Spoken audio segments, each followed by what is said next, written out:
Pop culture, we are live. Yeah, we're going to brand this as Good Evening Pop Culture since it's just me here tonight on the channel. Folks, you know my name, you know the channel. Welcome to World Class Bullshitters, the epitome of pop culture. I'm your host, Jeff. And tonight we're talking about the Skeleton Crew. Yeah, I had to think about it for a minute. What am I watching? What did I watch? Well, what I watched was an embarrassment to the Acolyte because we're going to talk about this show. Yes, a Monday show. So, folks, this isn't going to be a weekly thing. This isn't going to be, again, for the Skeleton Crew. This is kind of a one-and-done Good Evening Pop Culture, a way to hang out with you guys, talk about this show, whatever else you want to talk about, and we can find out how terrible the Skeleton Crew is. So, let's say hello to everybody, like Shrebbles08, D. Pensac, Jim Sterling, and a Mankini. We have Xavier to God, Track Media Only, Clone Geek, and a whole lot more. So, folks, I apologize if you hear the furnace in the back, but I gotta stay warm because it's only 23 degrees outside. And there goes my camera. There we go. So, good evening to Jason Evangelista. Hello to my ceiling in my office. There we go. Yeah. I mean, I do this every week. I'm usually more prepared for that. Hello to Morb, hello to everybody. So, folks, we're going to start talking about the Skeleton Crew. Now, first off, this isn't going to be a scathing review of a television series because let's just get this out of the way early. The Skeleton Crew is a children's show with children actors, and here on the channel, we don't really critique kids because they're kids. That's kind of silly to, oh, it's garbage because these kids are whatever. No, these kids are fine. They're just there. They can act enough. But here's the real shit kicker. These kids are all much better actors than everybody in the Acolyte. You don't get long, drawn-out stares with head cocks and tilts like that chick from the Acolyte. No, you actually get a couple likable kids, a robot, some elephant thing, and that's really about it. The first episode is pretty shitty, to be honest with you, because nothing happens. It's world building. It's about this weird, sterile planet. It looks just like the neighborhood from E.T. It's like a Spielberg movie come to life, which... that's the whole point of this show. It's Stranger Things 3.0, or The Goonies, or, well, it's really like The Goonies. They even have One-Eyed Willie, but we gotta wait to get to that. So, this show, yeah, the camera is melting in the heat. Thank you, Track Media. So this show is a kid's show. It's about 4 kids, one is an alien, and they go on an adventure. See, the first episode is all about school and entrance exams. It's like an anime. So if you guys like anime where they worry about placement in class and all this shit, well, my generation, we didn't watch movies like that. We watched Encino Man or Star Wars or other things where characters went on adventures. Thankfully, they do a little later after the show starts. But overall, the first episode is kind of forgettable. It just sets the world up. It sets up the characters, who they are. You got the bad girl, the robot girl, the main kid, and the blue elephant. There's no pink elephant in the room. And the whole point is they need to place highly in school, and the kid is on his way to his test, and he crashes his bike, his hover bike, speeder bike, if you will, and he finds a hatch. He thinks it's a Jedi temple because everybody else is real focused on going to school and doing well, and this kid wants to be a Jedi or an adventurer, a lot like Luke Skywalker. And let's be honest, this whole show is a lot like the first Star Wars. It starts out with the same pan down from A New Hope. A ship comes in, and then pirates take over instead of stormtroopers, but they shoot and fight just like everything else. Shrebbles08, thank you for your super chat. I take it sucked. I'll take a random button, please. Well, that's the thing. It didn't really suck. I think a lot of people out there are going to tell you how garbage it is, how woke it is. I'm not going to call this show woke because the kid isn't white. I mean, the kid looks like D2 or me as a kid, so like I don't consider that woke. It doesn't have any of that crap in it yet, but it's a kid's show. It's like The Goonies, and so was The Goonies woke because Data was Asian? Nah. This is one of those situations where people are going to go on about it being woke and all this garbage. They're grasping at straws. They don't hear. Let me get an actual straw for you right here out of this WrestleMania cup, okay? If this show is woke, there's the straw I'm grasping. God damn. But anyway, let's press you that random button. You don't believe in the Force, do you? I've seen a lot of strange stuff, but I've never seen anything to make me believe there's one all-powerful force controlling everything.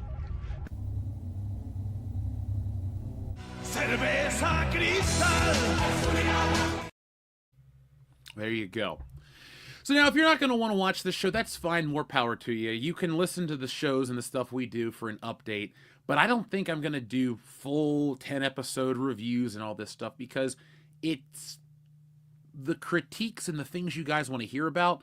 The show is kind of devoid of a lot of that. See, it takes place after Return of the Jedi on this planet that you think is like odd. It's run by robots. And I'm like, what is this planet? Why did the Rebel Alliance fight to the Empire to basically create a robot version of the Empire? It's weird. Robots run everything. Humans kind of take a backseat to certain tasks. It's very other brand sci-fi. It doesn't really fit into the Star Wars universe. It's not a lived-in world. For as many critiques as you may have about The Mandalorian, at least that world was lived in and felt like Star Wars. This show is about Star Wars. It doesn't feel like it is Star Wars because the little kids on the school, when they wait for the school bus or the tram as it's called, they fake lightsaber fight and they do all this stuff like a lot of kids would, and it's just pretty much like an 80s movie put on TV. So if you like E.T., because this is just like E.T., including the bike shit, I mean, this kid's like Elliot, then you're probably going to think this show is derivative and forgettable. It's very much Stranger Things. They even copy the credits from Stranger Things. You know, Stranger Things has that awesome theme song and it fades in from the red. Well, the music here is lame and it just fades in from white, but it's the exact same design.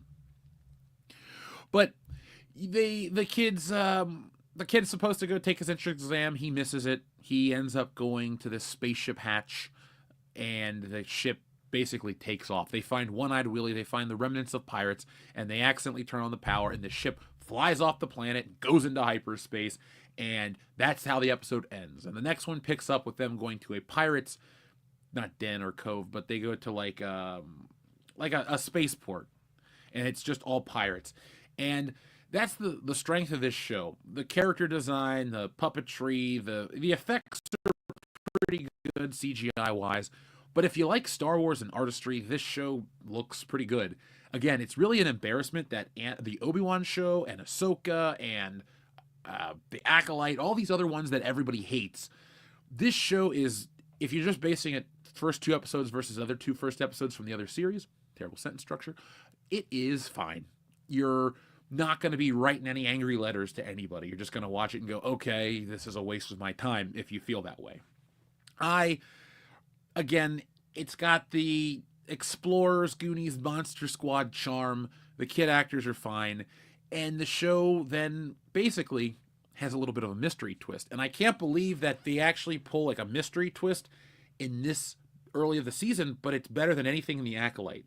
Because I was wondering why this planet felt so weird and why it was run by robots and why it was so strict and authoritarian, but like idyllic and happy.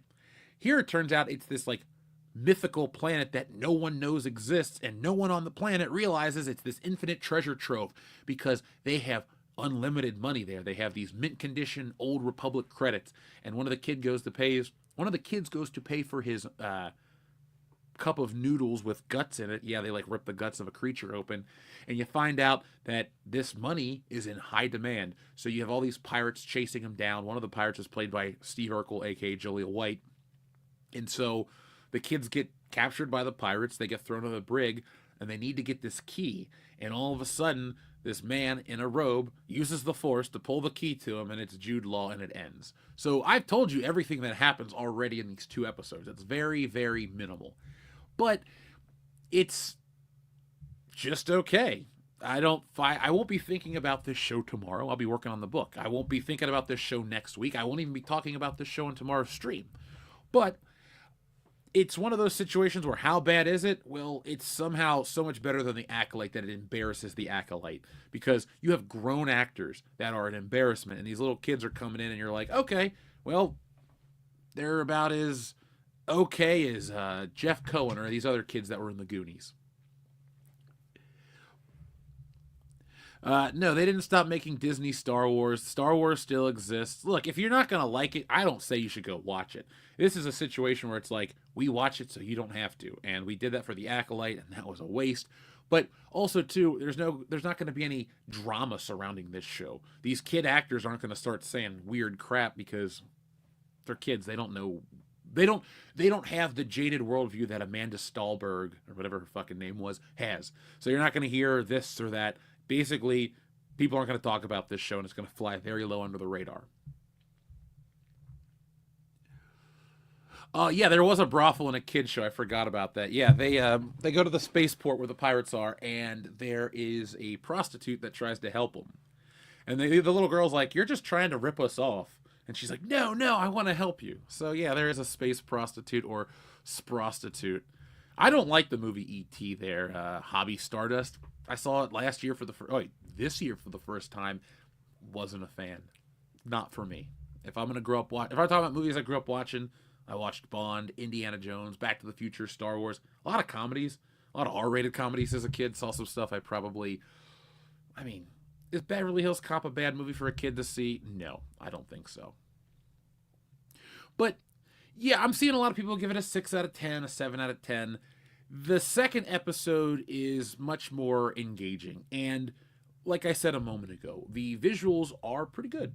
Meaning the suit work and all of that stuff looks good. Now I gotta say, the opening scene, which has a pirate in a helmet, it's like comically large and it's kind of silly looking, so you'll probably laugh. But there's a wolf creature, and yes, I know I should know the name, but I don't care. He was in the cantina. One of those creatures that was in the original cantina, he pops up, and you see a lot of recognizable Star Wars characters. So I don't think anybody's going to be able to ding this show for looking cheap or poor by imitation. I grew up watching Porky. So did I. I found Porky's on the Fox movie channel when I was in grade school. We had DirecTV, and they showed uncut movies. I mainly watched Die Hard on there because they put the little factoids under the movie, but I did see Porky. So, Jeremiah, you are not alone. Adama, thank you. Yes, it's a Monday night, and I am here live by myself. It's a good evening pop culture. So, like Good Morning Pop Culture, you guys we'll keep it fun, we'll keep it light, we'll keep it focused on you, so there won't be a lot of side conversation. Let's see, make Luke rad again.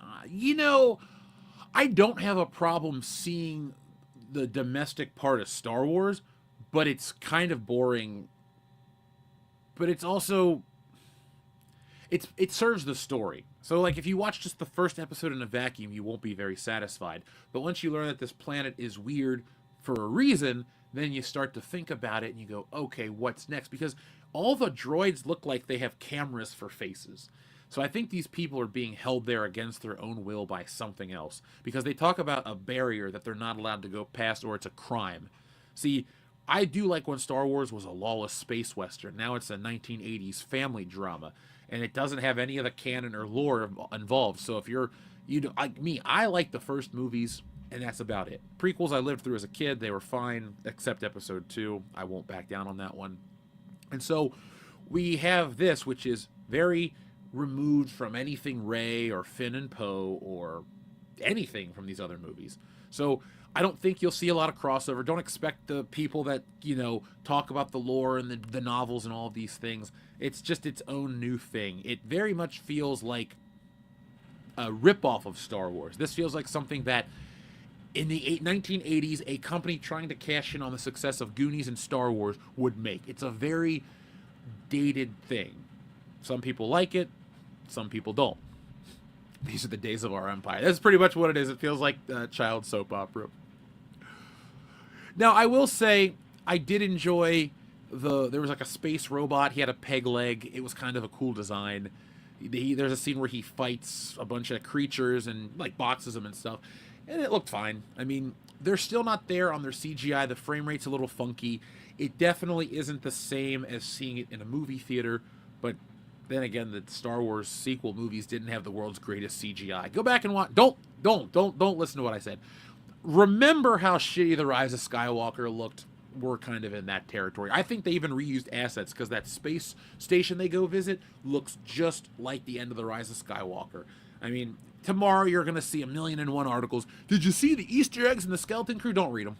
Don't worry about that crap. Don't worry about it at all. I'll have to check out Star Trek Prodigy. I haven't seen it. I'm an original series guy. I've read books on the making of. I own Captain Kirk figures. I love Spock, but I don't care about Next Generation on. I tried watching Next Gen as a kid. It wasn't for me. Plus, it has Whoopi Goldberg, and I don't like her anyway. Yes, they do fly now. So, folks, that really is the entire content of the Skeleton Crew. Now, if you're angry about Disney Star Wars, you don't need to go support this show. If you're curious about it, you might want to wait until it's all out, because stringing you along, it like every episode ends just as it's starting to like pick up. So that's the point, to get you to watch from week to week. But you're not going to feel fulfilled watching these episodes in a vacuum. This is one of those situations where you either act like one of the kids and, play a pirate and get it, or you go out and you wait till it's over, and then you stream it that way. Now, I wouldn't say it's as hokey as the Ewok specials, because the Ewok specials, back then, the difference between movies and TV was so stark. It's like trying to watch for example, The Love Boat would do a ton of parodies or riffs on James Bond or Indiana Jones. But when you watch actually, I went back and watched some old Bond movies. Some of those Roger Moore movies are hokier than shit. When I go back and compare it to Raiders of the Lost Ark, there's a reason why Raiders of the Lost Ark is one of the greatest of all time, and Octopussy's not.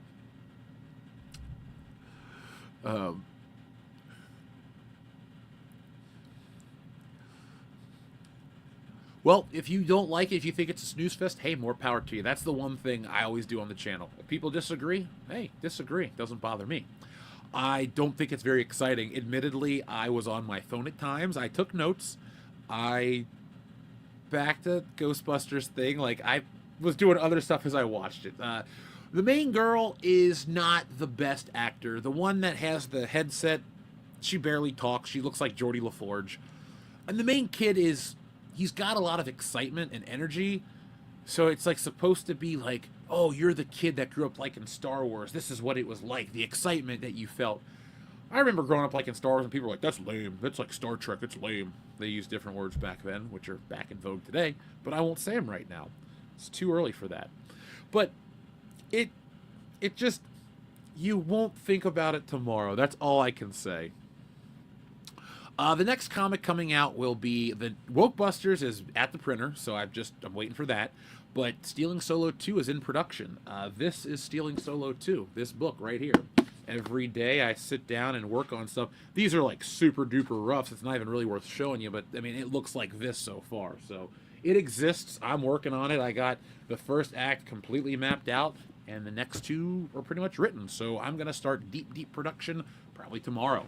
So be on the lookout for that around tax season. I'm going to push to make that happen, because then I have to tell Christmas 93. That is the story of the greatest Power Rangers Christmas ever. And then I will tell Stealing Solo 3 in 2026. And then we'll be off to some more things like, some new things, some superheroes, some other adventures, some sci-fi, some barbarian stories, all kinds of stuff. I'm going to work on the the kaiju story. So there's all kinds of stuff out there. Thank you, Comstar Knight, for showing interest. I gotta say, it's nice when people ask about it, because I get excited and I love to do it. Like, you have no clue. Even the most boring, mundane parts of making a comic are exciting. But we'll save that for an actual comic stream. Now, there was a hologram from the holiday special. I guess this is an Easter egg from John Watts. That's the thing. I think John Watts in Marvel has no identity as a director, but in this show, he's just it's just Stranger Things. Like, seriously, I can't stress enough. If you like Stranger Things, you probably won't like this show, because what you liked about Stranger Things is the callback to 80s nostalgia. This is like trying to make an 80s nostalgia show sausage wrapped in a Star Wars pancake blanket. And, sometimes that works well together, and sometimes it doesn't.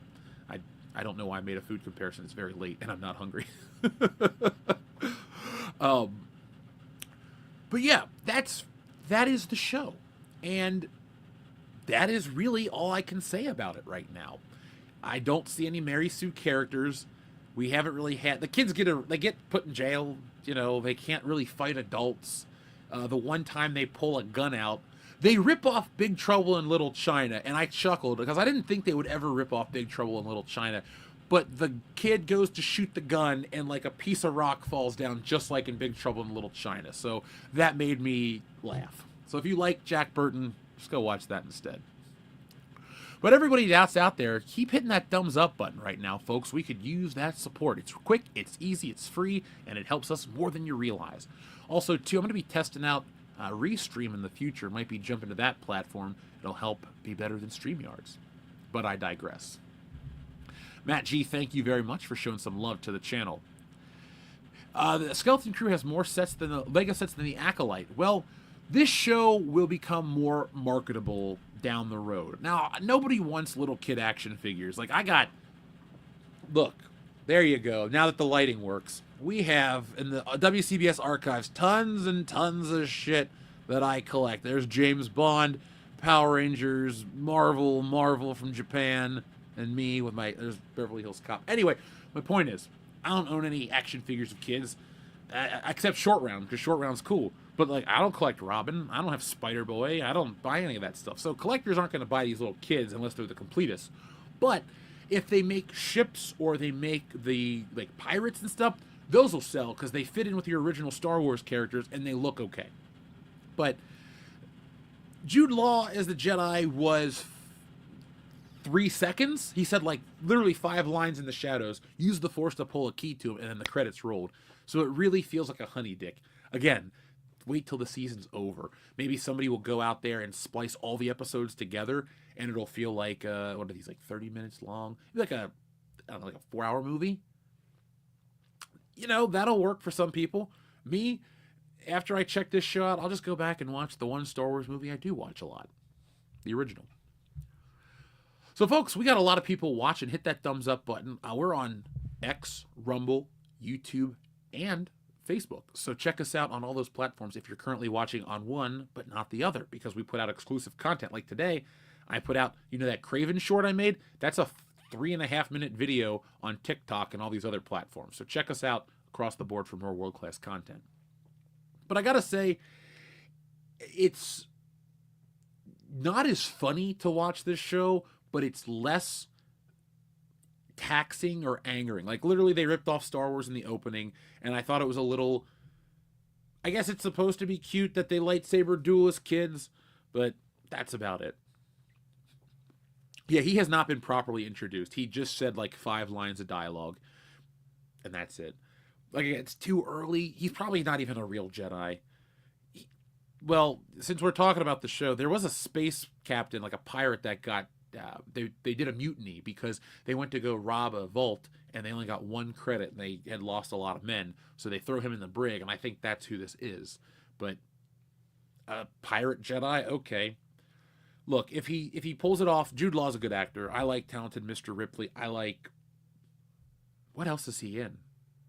Alfie? I've never seen that. The point is, I like Jude Law. He's a pretty solid actor. It's not hokey like these other ones. Comstar Night, I'm going to answer that question for you in just a moment, since you're asking all these great questions about that. But overall, folks, enjoy your holiday season by doing what I'm doing, watching the classics, watching Christmas Vacation, watch those shows. If you feel the need to watch a movie about kids going on an adventure, you have so many opportunities like Goonies, Monster Squad, E.T., The Explorers. Just keep naming them. It's just that. And that's the weird dilemma.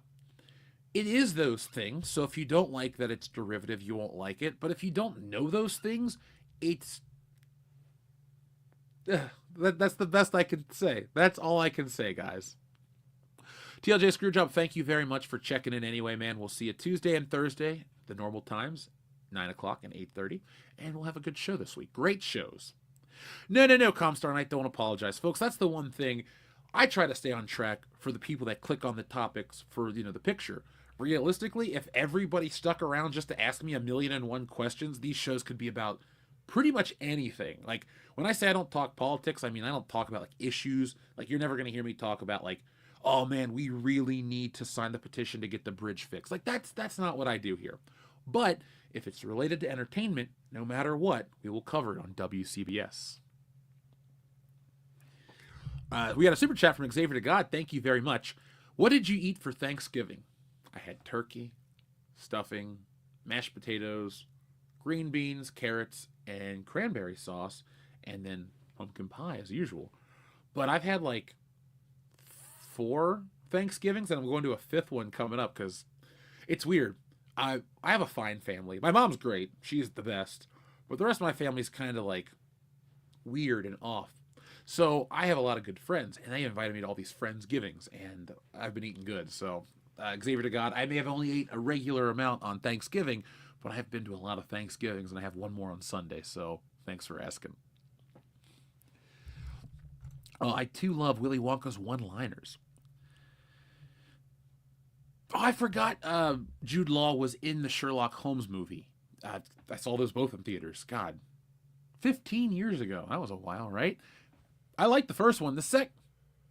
Maybe I like the second one more. Is the second one where he fights Moriarty with the train? I mean, let's just call them both pretty good. It's been a while. Oh yeah, plenty of leftovers. Well, Adama, next time you have a family event that has cranberry sauce, call me up. I'll come over. We'll have a bowl of cranberry sauce. We'll talk about the channel, and I'll let you see Stealing Solo 2 or something behind the scenes. That's it, folks. Invite me over for cranberry sauce, and I'll let you read the books early. Now, Tank, let's see some ones in the chat right now. 1, if you want me to keep going on about the Skeleton Crew. 2, if you want me to talk about something else. And 3, what do you want me to talk about? And put that in the description, or put that in there. Shrubbles Await, thank you very much for your super chat. Hey, Jeff, did you pick up Blazing Saddles on 4K? Not yet. I didn't do a ton of Black Friday shopping this year in the traditional, I went to Best Buy and did all this crap. What I did, shout out to Lester San Jose, the Skeptic Tank. Thank you for being a member for many, many months, my friend. I didn't pick it up yet. The most recent 4K purchases are Frankenstein, Christmas Vacation, and A Christmas Story. And I got Caddyshack on Blu-ray by mistake. I didn't mean to buy it. I was getting my mom a tablet, and I guess it was still in the cart, so I bought Caddyshack. But I will pick up Blazing Saddles on 4K. One day I will get every Mel Brooks film. So it looks like we got more ones than anything else, so we're going to keep talking about this show. We used to be called the People's Republic of Pop Culture, but now we're, still up.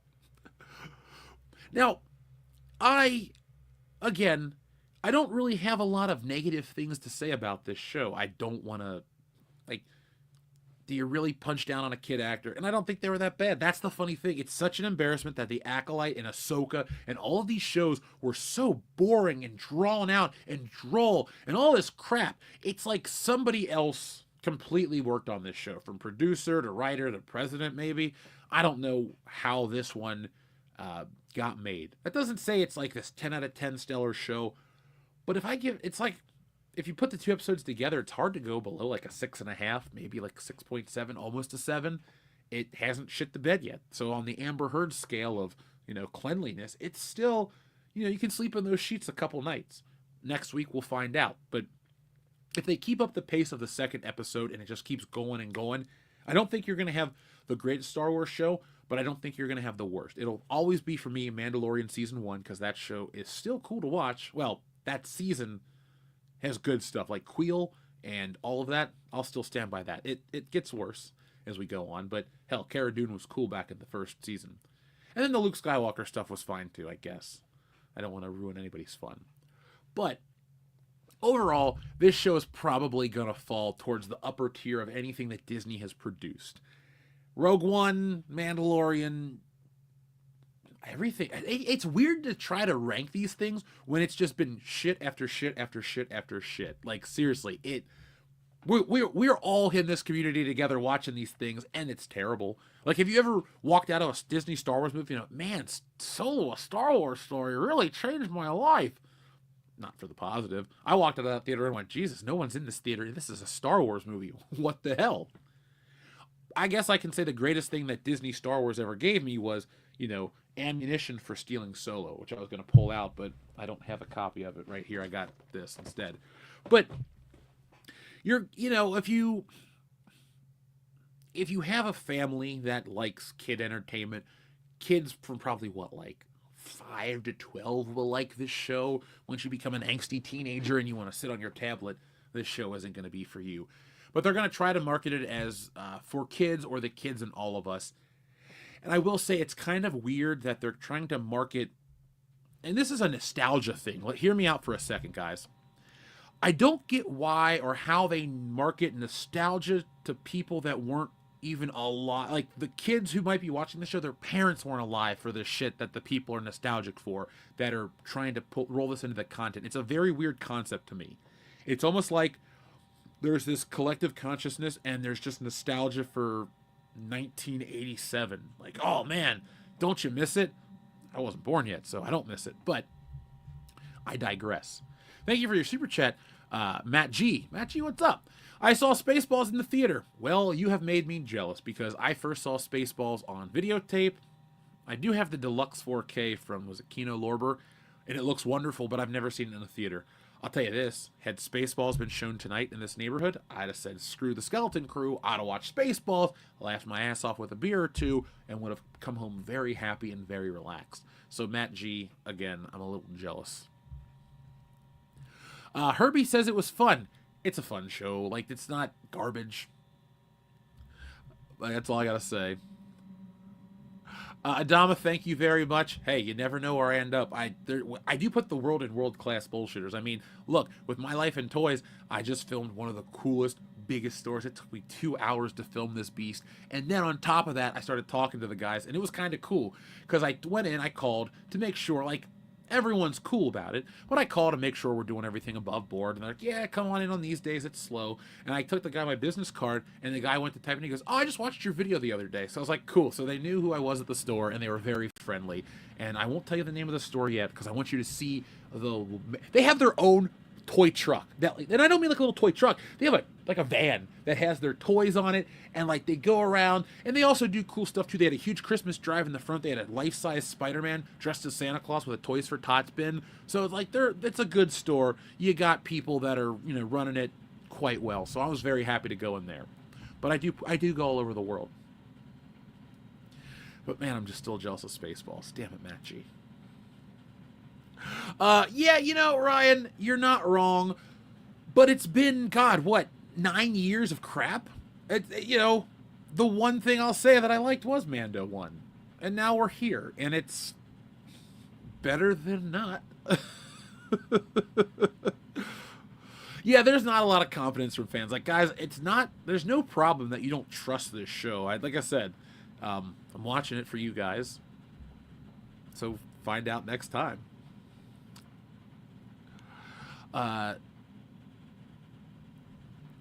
This show, Lester, is going to have some interesting stuff to say about parenting, because the dad is a single dad, and he looks too much like Jordan Peele for me to ever get behind him, because I'm like, I know it's not Jordan Peele, but you got that same fucking look. I digress. The point is, there's a little layer of depth about how the kid has this, you know, the parents have a nice house, or the dad has a nice house, and it's in a nice neighborhood, but the dad works constantly, and he doesn't really have time to spend time with his kid. And the kid gets to see his family go home, or his friend go home to the family, and he's all jealous of that. And so there's a little bit of, you know, character building there. I think everybody can relate to, like, in all those 80s classics. Or what was it? Oh, God, what did I watch all of it? 21 Jump Street. There's a scene in 21 Jump Street where they go to Dave Franco's house, and the parents aren't around, and he jokingly goes, isn't it great your parents don't give a shit about you or something? You know, as a joke, but you can, like, see that look on his face like they really don't. That's kind of what this kid's going through.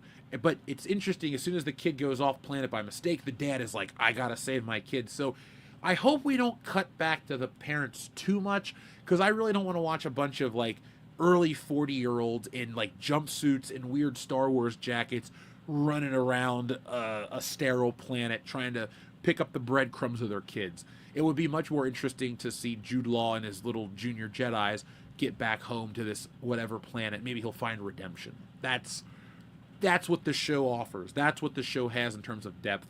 And it's, you know, it exists. That's what it is.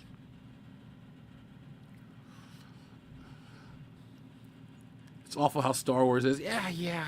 I miss it. Like, I equate Star Wars and, like, this, like, for me, prime Star Wars for me was the window when I first discovered it, right before the prequels came out. So, 1995 through 1999, it was like this magical world of books and movies and video games and toys and historical shit, because Kenner is here in Cincinnati, and you hear these stories about, oh, I worked on the line filling Star Wars toys, this and that. Hell, my mom, before I was born, worked at Kenner for a short period of time. If you ever had a Stay Puft Marshmallow Man from the real Ghostbusters line, she probably put it in that box. But that's a story for another time. Yes, it is a Gen X childhood that a lot of people are, I guess, nostalgic for. But it's weird because I guess I'm technically a millennial. I'm 36 at this point, and so Gen X is my cousins and older, and so I grew up with a lot of Gen X people, and I liked the stuff they liked back in the day, the comedies, the music, that kind of stuff. But the stuff that they grew up with doesn't really mean as much to me. Like the Goonies is a sacred thing, but like a lot of these other things, like an E.T. He-Man or Transformers stuff that was before my time, we had our own equivalents. So I didn't watch Transformers, I watched Power Rangers, and that meant a lot. We had Ninja Turtles, we had all kinds of shit. So I guess the Gen X stuff is interesting to make a comparison, but it's also we have a promoter in the chat. Hey, I'm always willing to talk business. Info at worldclassbullshitters.com. That is exactly how you contact us. So let's see what else we got going on in the chat right now. Folks, hit that thumbs up button. We got people rolling in. I kept on the Star Wars topic, and more people are showing up, so thank you very much to that. But Comstar Knight, remind me of those questions you had towards the end of the show, and I'll happily answer anything comic-related, because I clearly love to talk about it. Yeah, I watched The Real Ghostbusters the other morning. Where was I at? Oh, my buddy's got this bootleg streaming service, and we were flipping through before Survivor Series, and we watched it then. So, any other questions about this show? I mean, seriously, ask me the hard-hitting questions. So little happened. It looks nice visually. The acting is fine. You can't really... I mean, I'm sure people can critique it, but I think it's kind of weird to like, oh, this kid can't act for shit. It's a kid. Like, that doesn't make it's not passable, but they're not bad. I've seen worse child acting. So... Let's see, the only Transformers I ever watched was... Oh, Armada. I've seen a lot of episodes of the original, but it had ended. I mean, we had G2, which was like the old cartoons, but with like CGI interstitials. It was kind of stupid. Let's see, anybody in the chat asking about this show? I guess you'll probably ask me, should you watch it? I've already given my answer. Yep, Herbie, that's a good point. I guess... It's just, I grew up in a window of time where liking Star Wars wasn't cool. Like, in the day when it was new, it was cool. When it came back out in 99, people liked it. But I was in that weird window where it was lame and everybody made fun of, oh, Star Wars is good. It's like, no, it's not. It's cool. You're just late to the party. That's a problem, that people don't know these shows are coming out. But I'll benefit from it. I drink, therefore I am, with a very generous super chat. Thank you, my man. My most valuable possession is the original trilogy on VHS, still in the plastic, never watched. One day, I will crack that open and share. Well, if you'd like to keep it in the plastic forever, you can always shoot me an email, and I can help you find rips of the originals in widescreen, in higher resolution, and they'll look pretty good on your TV upscaled, if you know what I mean. But if you want to pass that on, pass it on. But you guys know my take on videotapes. They're an archaic medium, and you miss a lot of the picture. Like, I was watching GoldenEye today, and I was like, wait a second. As a kid, I thought this guy was just standing there with his eyes closed. When you watch it in widescreen, you can see he's looking at a clipboard. It makes more sense that way. But, yeah, the original stuff is always going to be what you want to pass on. It's exciting. And there's something to be said. It's every generation. They want to pass on the stories, the myths, all these things to the next generation. And we can sound hyperbolic for a minute, but I drink, therefore I am understands this. Star Wars was the modern myth, and it's something you pass on. There's this great video on YouTube of this guy with his son. He's like a 5-year-old kid, and he's watching Star Wars for the first time, and the dad's not watching Star Wars, he's watching his kid, and it's like, okay, this is cool. This is how you pass this on. I don't foresee this with a lot of stuff, especially with the internet, and everybody has access to stuff. They can just kind of find it on their own, but passing that on to the next generation is still really important because it keeps you connected to the previous generation. I mean, I got into Star Wars on my own, so I don't really have that with anybody, but I'm sure there are other things for people. It's like, oh yeah, my dad showed me this, or my mom showed me that. Hell, my mom got me into comic books. Look where I am now, so thanks, Mom. I appreciate drawing them.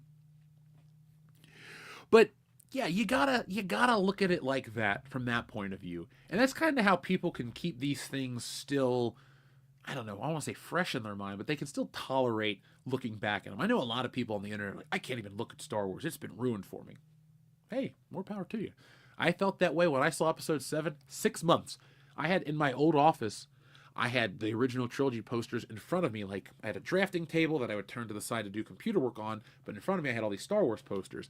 And like for that 6 month window, I was like, I need to take these down.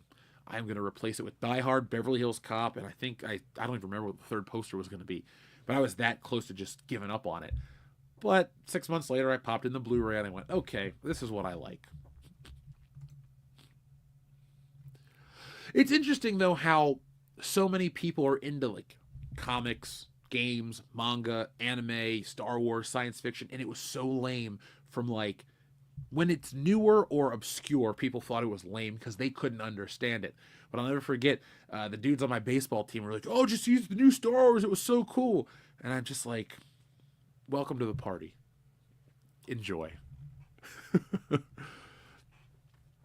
There wasn't anything new introduced in this show, per se. I mean, I'm sure if I won't go back and watch it, but I'm sure there was some stuff that I missed. I don't really read all the EU, so I don't know any planets that are, like, oddly, it's like a Stepford Wives utopia, but it's not that utopian, if it makes sense. Like, those robots, now that you know something's off with that planet, you're kind of like, oh shit, what is next? Because it is, like, weird. Because like I said at the beginning of this show, why would the Rebel Alliance fight to save this planet? This is like the Empire. Here it is. It's not. It's a secret planet with money. That's what it is.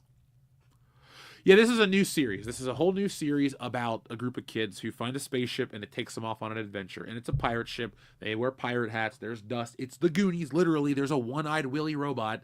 So it's all that stuff.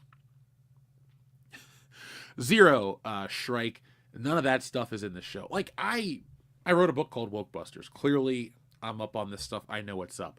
This show doesn't have any of that. It's not, like, if you consider people of different colors on a show, like, is The Empire Strikes Back woke because Lando's black? No. It's a great movie. It's just Lando's black. That's kind of how this is. It's like the main kid isn't white. The girl with the head thing on, Geordie LaForge, is Asian. I don't really know what else to say about it. It's fine. You enjoyed the actors? I was surprised that the kids could act better than the adults. Yeah, I didn't really want to know about Suburbia and Star Wars. It's kind of my thing, but like I said, once you find out more, now I'm interested in this Suburbia because there's something beneath the surface, and that's always interesting. Yeah, don't trust them. They've burned you, they've burned me. I've been able to take my pain and monetize it and have fun with it. So, thank you to everyone out there who loves stealing Solo. And here's a sticker I found of it. So there you go. That's what the book looks like, drawn by me. But yeah, I found a way to, like, benefit from this crap. But it is weird to see, like, every little detail of Star Wars life. I don't necessarily like that. I do like a mysterious element. I like not knowing about the Jedi. I like not knowing about Anakin. I really like not knowing. It's, when you would talk to people, especially when I was a kid and you talk to older people about Star Wars, and I knew this so well that older people were like, oh, okay. They would talk to me on that level.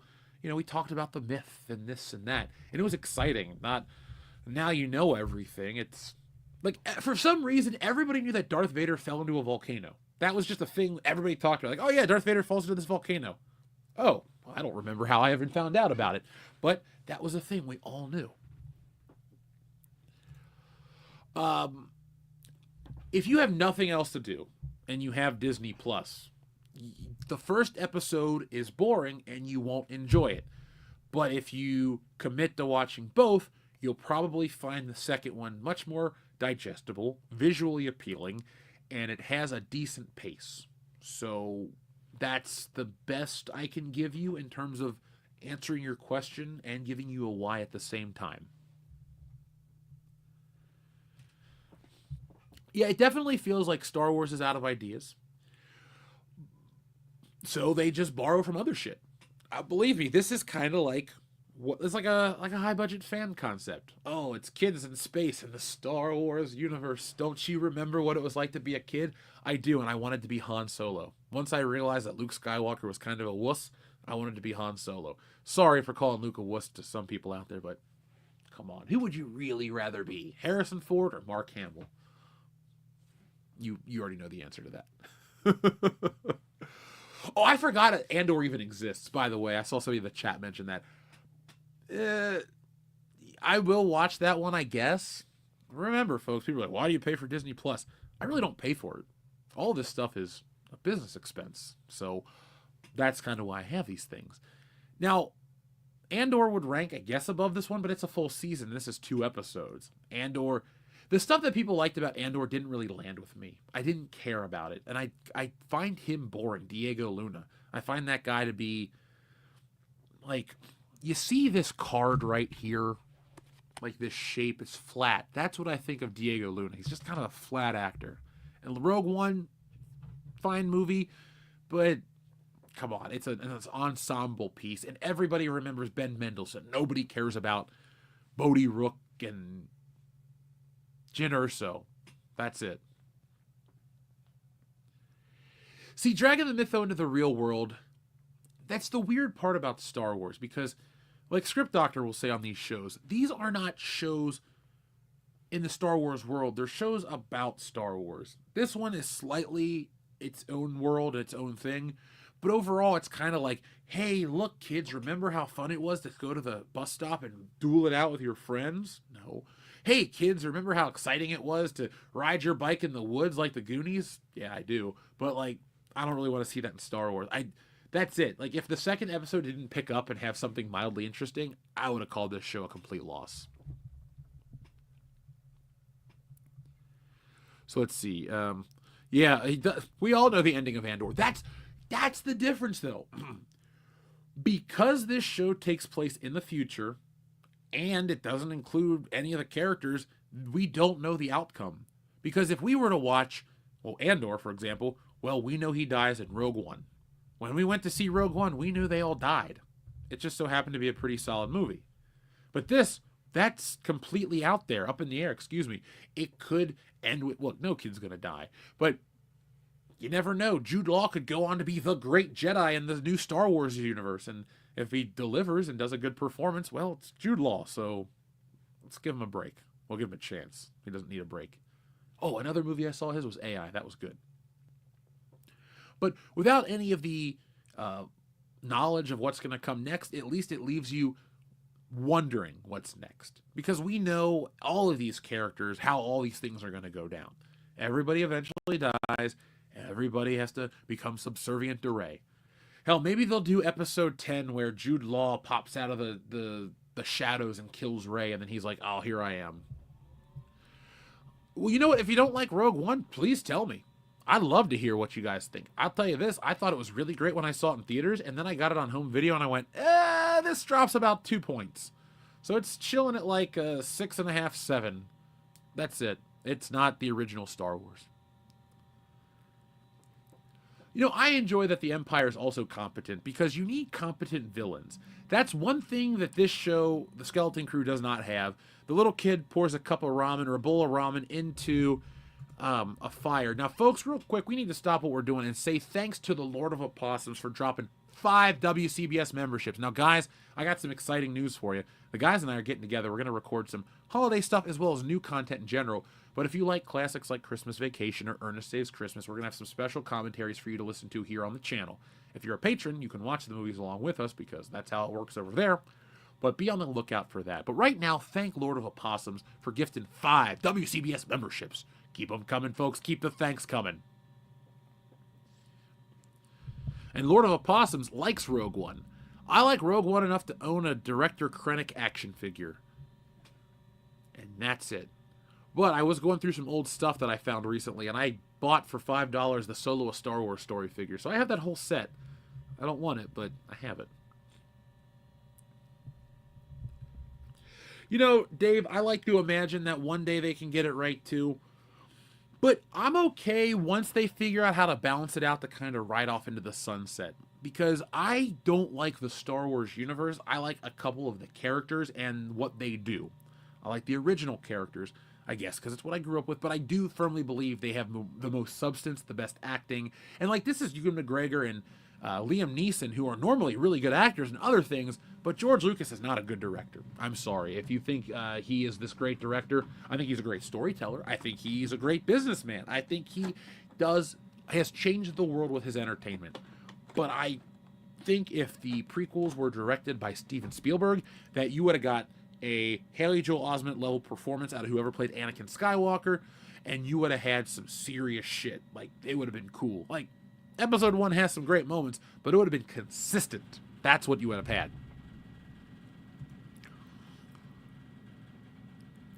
So I did like the Rogue One score quite a bit.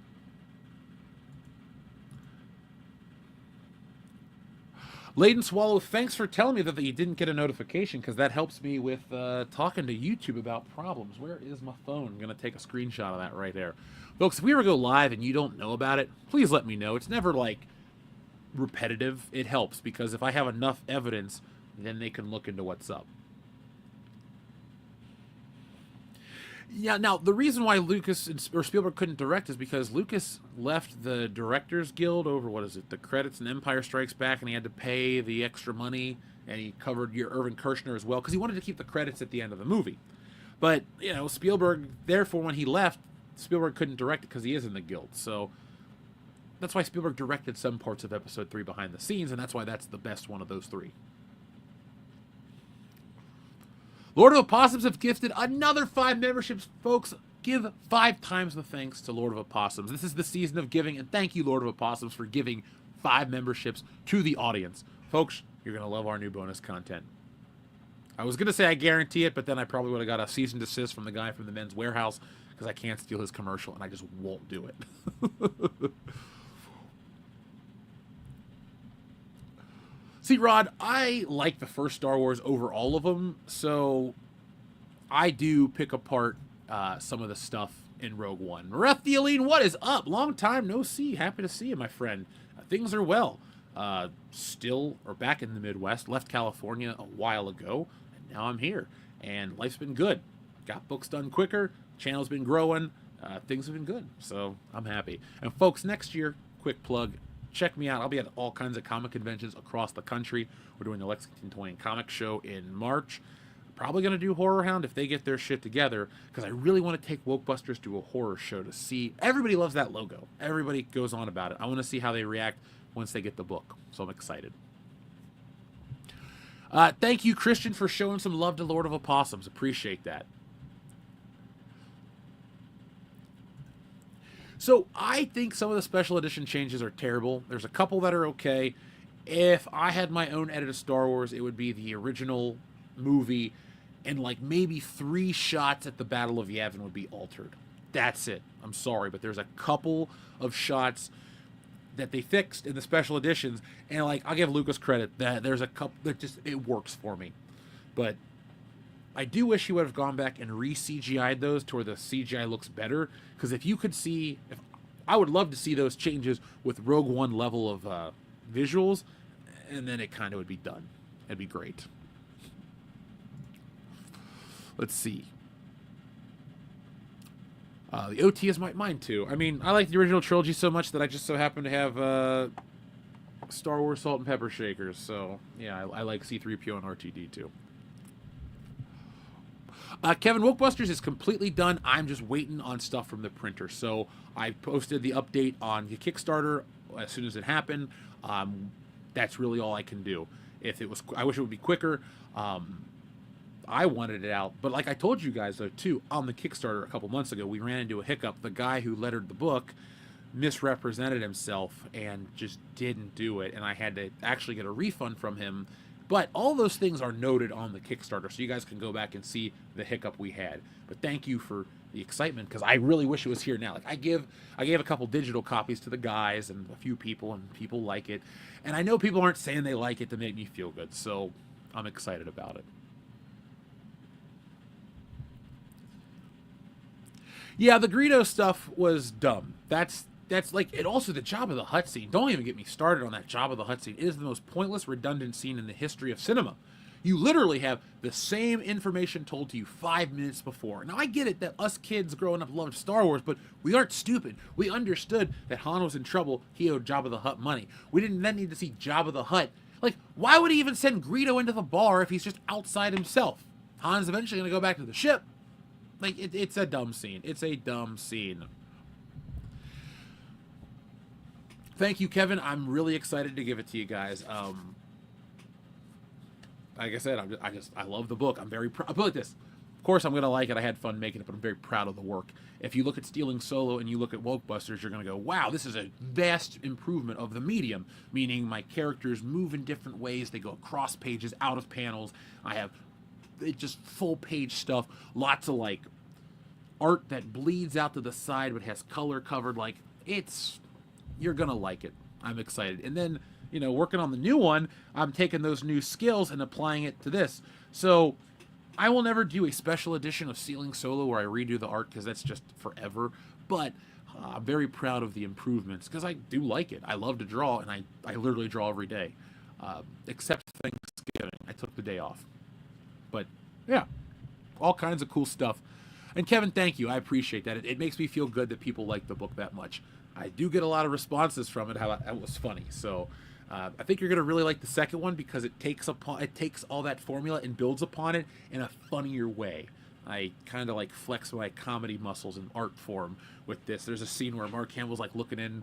Never mind, I can't spoil the book. You'll see it next year. Now, the Han Solo, not to be too picky, but the Han Solo chasing the stormtroopers down the hall is not a special edition change, but a 70mm change, because the close the blast door, open the blast door, that's in the original version. That's why I always make the argument to people like, oh, I want the original cut of Star Wars. You really have never seen the original cut, because there's two versions of an original cut of Star Wars. There's a 70mm and a regular, and a 70mm has those audio changes that were just later implemented into the special editions. So I'm being pedantic, I'm being picky here, but I don't like I hate that he took out the laser blast impacts. I didn't like and the weird thing is, too, he doesn't fix the other mistakes or hiccups. It's like, all right, if you're going to fix everything, fix the lightsabers. Make them consistent and look like the new ones, because they'll look cool. You can fix it. Oh, fix, I don't know, make everything just blend better, and fix the damn dewbacks. Those look horrible.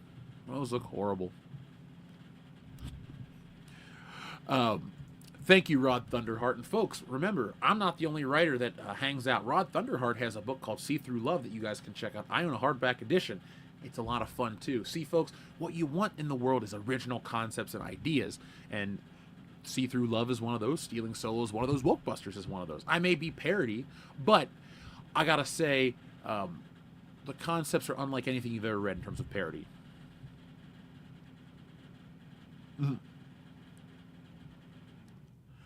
All right. Sweet. I like to see that picture, Jason Green. You can always tweet it to us. Oh, so no attacking all the storm. Oh, yeah, because it was originally a hallway full of stormtroopers versus the ones with the TIE fighters in the hangar. Yeah, I get that. I'm not going to argue on that one either. That's a change I can live with. I think it's kind of a pointless change, like many of them. But there's a great change that nobody ever talks about, is they redid the matte painting of the Millennium Falcon in the hangar. And little things like that really elevate the presentation. I'm in a weird place with movies where I wouldn't be opposed to, when they release them in super high resolution formats, if they were to go back and also clean up, and this isn't CGI, but clean up like back projection and all the plates, and also get those and like just fix them, because some technical mistakes could have been fixed back in the day. They just weren't due to time or whatever. So I don't think it really ruins a movie's presentation if, for example, you color correct James Bond driving in front of a green screen and it makes it look more realistic. But, you know, that's just me. Let's see. Couldn't have fixed the CGI job. Yeah, dude, the Clone Geek, you're right. The CGI Jabba the Hutt looked like absolute dog shit. That's a dumb. Just take the scene out. Just take it out. All right? You don't need it, and it works better. Completely better. I liked the big scene because later, was he blasted Biggs, where are you? Why would he say that if, you know what I'm saying? Like, that's why I would do, as soon as they leave the Death Star, the special edition works for me because there's a couple new shots. Like, there's this one where the planet's down here and the Falcon's going this way, but they couldn't get the opticals right, so it doesn't fly ahead, it flies to the side. And I hate that in the old movies where they can't get the effect of coming forward or backwards. It always kind of has to list lazily to the left. That's a technical issue that I'll, stop complaining about. But that's it. See, it does wreck the pacing. I agree with that, and I just don't like it at all. I prefer the special edition ending of Return of the Jedi. I do too. I don't like Yub Nub. I know I just lost 8 subscribers, but I don't think it's a very good song. It's just drums and chanting. But what's it called? Like Celebration or Victory Celebration. That's got a good theme and it builds, and especially like Luke Skywalker looks out at his dad and it's like Yub Nub da da, but then you're just like, okay, cool, the day is saved. But when that music swells and you're like, okay, cool, and then they appear in the Force, you're just like, all right, cool, Star Wars is over. That one works for me. Empire is almost the same movie, besides a couple parts here and there. But when you have almost perfection, you don't really mess with perfection. Irvin Kershner did a great job. Folks, we have even more people watching now than we had a while ago. Hit that thumbs up button. We want to get these numbers up to 1,000 per stream. So let us know the topics you want, the guests you want, and we'll make it happen. We'll bring everybody in. We'll have a good time here on the epitome of pop culture, WCBS. Reading the chat right now. Shrebels, you're welcome. Rod Thunderheart, you're welcome. So the thing I've heard about the special editions and the originals is copyright reason, because if you watch those movies, they were resubmitted for copyright in 1997. Word on the street, aka rumor has it, is that Lucas changed that so Marsha Lucas doesn't get a cut because I guess she cheated on him. And you know what? If that George ain't wrong, okay? He's wrong about many great things, or a great many things, as they say in Star Wars. But if he was done dirty like that, yeah, cut her out. She doesn't deserve to get paid. Look, if everyone's going to say it's his movie and he can do whatever he wants, well, then he can do that too, because that's I guess legal. So I don't think you'll ever get the originals on release for that. Maybe that's why the special feature thing was a weird legality. I would like to see the originals remastered. There's 4K Technicolor prints that are out there, so you can use it for color reference. And a couple years ago, somebody had one of those, and they showed pictures of it there was like a secret screening of it. And I'm like, wow, this looks amazing.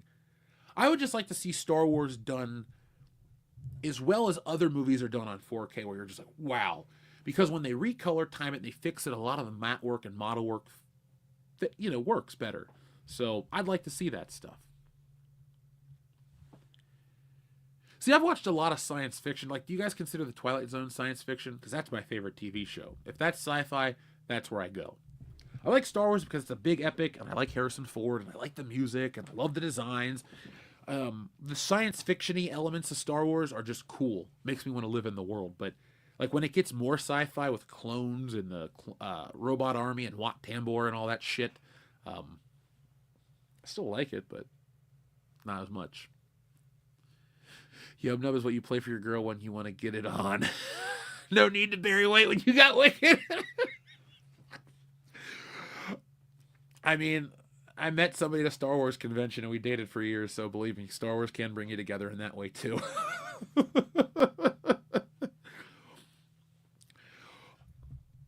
RoboCop 2. I like the first RoboCop more, but RoboCop 2 is still solid. I just don't like 3.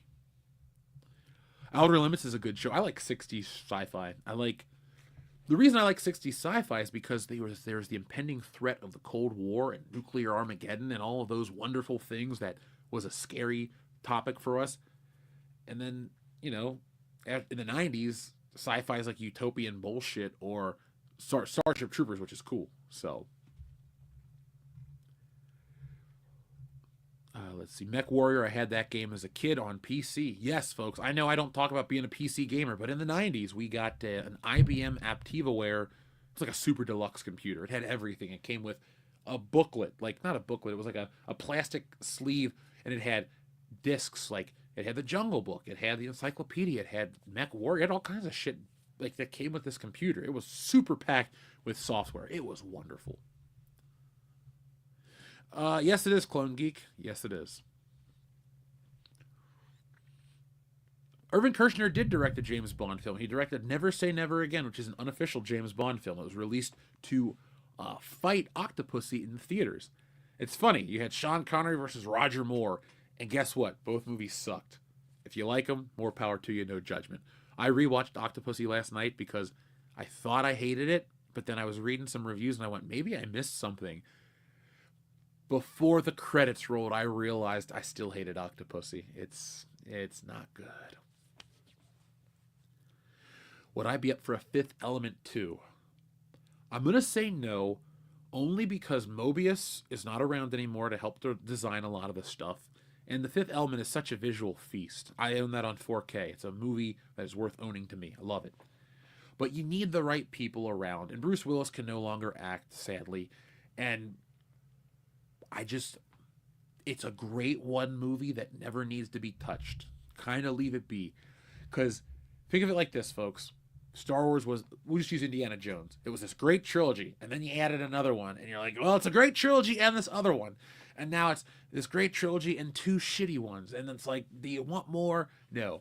I think if you get lucky with one great movie, go on to something else. And Luc Besson did. Mila Jovovich did. Bruce Willis is the man, so he went off to do Armageddon right after that. View to a Kill is the best James Bond theme song. I literally had this discussion today on Facebook. Yeah, Fifth Element is like The Princess Bride. You don't need another film. I don't want more. I love that story. It is another movie that's perfect. And yeah, I'll get, I'll get it on disc. I got the Andre the Giant figure because people say I look like him. I've lied and said he's my dad to people. They believe it because I'm tall, and they're like, oh, Andre the Giant must have a tall kid. I think he has a short daughter. I don't know. I've seen a picture of her. We look nothing alike. I don't think I look like Andre the Giant, but people say so. I haven't seen the new Jaguar commercial, Rod. I just don't watch a lot of TV. Yes, The Princess Bride is great. Roger Moore is... I give him all the respect in the world. He's not my favorite Bond actor, but he's my favorite human being to play James Bond because of all the good shit he did. And read his book. He is funny as hell. That guy is somebody I'd have loved to have a drink with. Like Roger Moore, I think we would have had a good time. Let's see. I do like the OG Star Trek films. As much as I said I don't watch a lot of Star Trek, those movies are, well, most of them are good. I love Wrath of Khan. I love 4. What was that, Voyage Home? Undiscovered Country, yeah, I can take it or leave it. I'm not even the biggest fan of The Search for Spock, but I don't dislike it. I just don't love it. I'm glad we're seeing love for Sean Connery and Roger Moore here. Let's see. Shitty Star Wars mess is The Last Starfighter. I forgot about The Last Starfighter. Yeah, it definitely has a vibe of that. I do like The Last Starfighter's concept, though. A video game trains you for intergalactic battle. That is the most 80s shit ever, and it's still cool. Now, the CGI does not work anymore. But, folks, here's a little trivia. The CGI was rendered in 4K, so it's like super high resolution. You can, we don't have a format that CGI would look bad in. It just always will look like flat dimension as, color, but it is what it is. Oh, let's see. Yeah, Connery. With the exception of You Only Live Twice and Diamonds Are Forever, Sean Connery's the man. Thunderball's a little long in the tooth, but it's still a good movie. Let's see what else you guys are saying. Cannonball Run, it's been forever since I've seen that. Oh, Clone Geek, you'd love it. I was watching Christmas Vacation right before I watched the Skeleton Crew, and I was like, man, I gotta turn this off and watch Star Wars? I can't believe I'm gonna say that. Zora the Barbarian, this guy did. I mean, I have the rest of the figures up there, so I had to get the rest of the figures. I'm not proud of it, but, I did what I did. Also, too, I have every other Ghostbusters HasLab in the box, and they're worth, a lot of money, so if I wanted to sell my Proton Pack, or my PKE meter, or my Neutrino Wand, I could clean up with, $2,500, maybe $3,000 if I'm lucky, on what did I spend? $800? I think that's a pretty good investment. I mean, you can't do a lot of that with money in a bank. So I know how to flip toys. I'm not really into it because I think it takes away from other collectors. If it's something you buy online, that's a little different. But I never go into a store and go, oh, I need to buy every one of these Captain Marvels because they're going to sell for $40. It's like, that's kind of shitty. Diamonds Are Forever does have a great song. I like Shirley Bassey, but I don't like Moonraker. That's the one I don't like.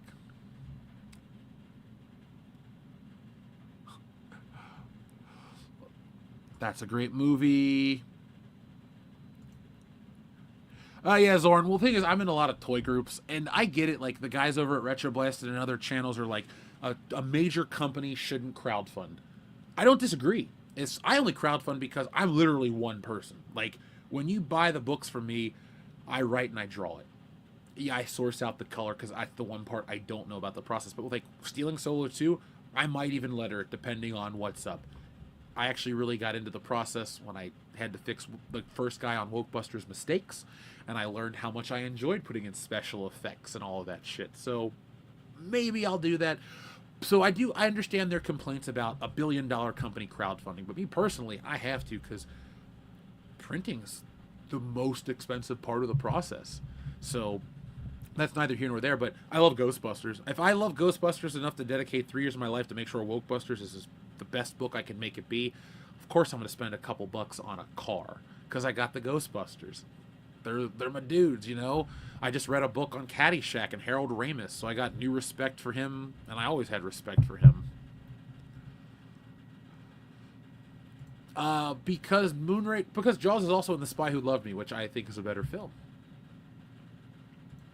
Tales from the Dark Side is a great show, and the movie's even better. Especially that James Remar skit, where he's like, he can't tell the story of the demon, but he finally tells it to his wife, and it turns out his wife is the damn demon, and she eats his head. Oh my god. You know what's funny? I'm going to tell you guys a quick story about this. Now, I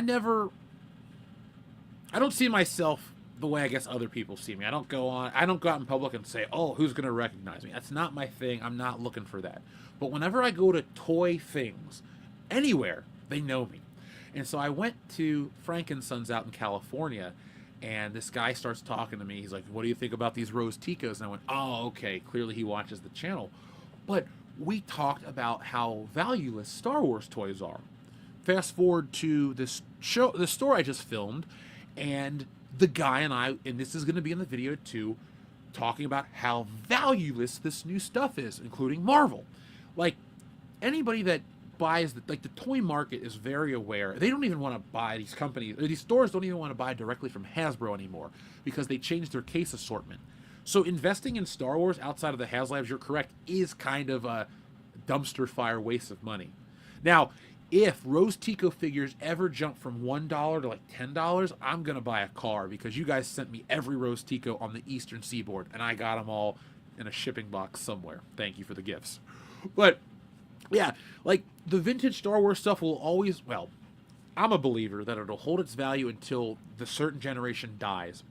Because some people are saying, oh, it's going to be on Antiques Roadshow one day, it's going to be worth this forever. Things are only worth what people are willing to pay for it. Nostalgia tax is real. I went to some of these stores, and like, the real Ghostbusters toys hold a big price tag. In the future, people that don't really care about that cartoon are going to look at it and go, it's just from an old cartoon, and eventually it'll drop in value. It happens to a lot of toys. I don't want it to happen to these guys, but I also don't collect as like an investment. I may have made the comment about my Ghostbusters stuff, but I bought it because Nick and I were originally going to wear Ghostbusters proton packs and suits and run around to promote Wokebusters at cons. But the design of the pack changed, and so it doesn't really make sense. We would just look like we're cosplaying Ghostbusters 2, which I'm sure you guys like Ghostbusters 2. I just don't really want to cosplay as Ghostbusters 2. Oh, man, you gotta watch the Okay, here's the thing about Pierce Brosnan and James Bond. He's not goofy. Some of the movies have bad writing, but he's not bad in it. Like, GoldenEye's awesome. If you've never seen GoldenEye, turn me off and go watch GoldenEye right now. It's on Tubi for free. Sit through the commercials. It's an awesome movie. Seriously, the opening scene before the pre-credits, or the pre-credit scenes, is amazing. It's got tons of action. He's on point in that movie. Tomorrow Never Dies. It's like the most prescient James Bond movie because it talks about social media and that doesn't exist yet, how the media lies to you, all this, how to control the narrative. It's ahead of its time. The World Is Not Enough good performance out of Brosnan. Denise Richards can't act. Die Another Day, shitty movie, but Pierce Brosnan does some cool stuff that had never been done. Like James Bond had never been captured and held by the enemy for like I believe he's held for 18 months by the North Koreans. That was a cool concept. That movie eventually shits the bed and is pretty crappy, but he is never goofy. If you can sit through a Roger Moore movie, none of Roger Moore's movies are more serious. Like Brosnan's movies are not anywhere near as goofy as Roger Moore. If you can watch Roger Moore swing on a vine with the Tarzan music or the Tarzan voice, you can watch Pierce Brosnan shoot dudes in the face at point blank. He's also the coldest James Bond. This woman is going to make a call on a walkie-talkie. She's like, "You love me, James. You'd never shoot me." She goes to make the call. He shoots her point blank in the face, and she falls on the bed and just stares at her. It's like, oh, okay. So his Bond is not like anything goofy or hokey. Some people don't like the movies because they like Daniel Craig's movies, but Pierce Brosnan's movies aren't lesser because of it. But you should check them out and make your own judgment. Rod, like I always say about stuff before my time, the real Ghostbusters just wasn't on when I was growing up. There was Ghostbusters Extreme, but I do over here on this wall, like, I got them all. I do have these. So I do love the real Ghostbusters. Now, to be honest with you guys, these are the modern versions. I picked these up because I was so excited about Wokebusters. I bought a lot of Ghostbusters stuff for Wokebusters for myself to, like, get me in the spirit. But here's a teaser, folks. The back of the book is all like special features because the book is officially 114 pages long, and the back pages have like a color scheme directly ripped from this. So it has the blue to purple. It fades in. It's very much on brand. See, I don't make toys yet. I am working on something. I have a lead on something, but I do include toy design in all of my work. So if you like toys, you'll like the work as well. GoldenEye is fantastic. Jason, thank you very much for joining us. It was great to see you. Ooh, you ordered a Bond box set. All right, Kevin, let me know what you think. I'm getting ready to do my 007 Days of Christmas. I might actually put something up on the channel. And I'm going to reach out to this one channel. It's called Damn Fool Idealistic Crusade. Cheap plug for him. But I've been watching all of his James Bond videos, and I'm like, shit, I'm listening to like hour-long videos about commentary tracks and all this other stuff. So it was a lot of fun. Caffeinated me, I agree. I think people like Daniel Craig for weird reasons. Like, oh, he's like the Fleming version. Is he, though? He looks nothing like him because he is described in great detail in the books. Would I do an animated Wokebusters? Of course I would. If there's more demand for Wokebusters, you guys will get it. But the book, here's a spoiler. It's not a spoiler. It's like a bonus page. But you might see the Wokebusters will return somewhere in that book. So I never put a pin in any of my stories just yet. Like Stealing Solo 3 will be the end of that saga, but we're going to leave the Wokebusters open for everything because they can go on many adventures. Just because they saved Portland, well, they don't really save it. You have to read the book. Just because the events in Portland happen doesn't mean that they can't show up anywhere else. So maybe there'll be Wokebusters 2, Austin, Texas, or Wokebusters 2, I should do Wokebusters 2, Los Angeles. That would be a dumpster fire of a city. Let's see. Austin Powers is a good spoof of Bond. I agree. I like the Austin Powers movies. The Spy Who Shagged Me is one of my most viewed movies ever. A couple years back, I went to watch it, and like every line of dialogue popped up again. So I remembered it by heart. Will the Wokebusters save Ohio? Well, Ohio, no, they won't. But one of the stories in the future I have does take place in Ohio. It's very irrelevant, but it's very funny. I've created my own city. See, Wokebusters could show up at South by Southwest, something like this. You got to remember, this book is very foundational. You can't think of Wokebusters like the movie Ghostbusters, and like, what is Ghostbusters actually about? You'll say it's about fighting ghosts. It's about starting a business to fight ghosts. Then they finally fight the ghosts. Wokebusters is about starting a business to fight these woke outrage monsters, and then they fight the biggest one ever. So remember, we leave it open for more adventures. I mean, look, they got a car, they got a theme song, they got everything. So why not do more? Will the Wokebusters version of Dion get a strip club named after him? Should we? Folks in the chat, if I get a Tank Tread of ones, I might think about it. I could see Wokebuster Dion throwing those ones. He does hit on a white lady in this book. That's like the one joke that like you'll get from the show, because everyone else is like a different whatever. But I threw that in there because I'm like, yeah, we need this joke. So Dion actually gets us in trouble checking out White Women Twice. That's how we get our crappy building. Wokebusters Detroit. You want us to get shot in that one? We'll cross there with Axel Foley. We'll fight what would it be, a woke mob of smugglers. I don't know what they're smuggling. All right, lots of ones. You guys want the strip club. Does Dion get activated?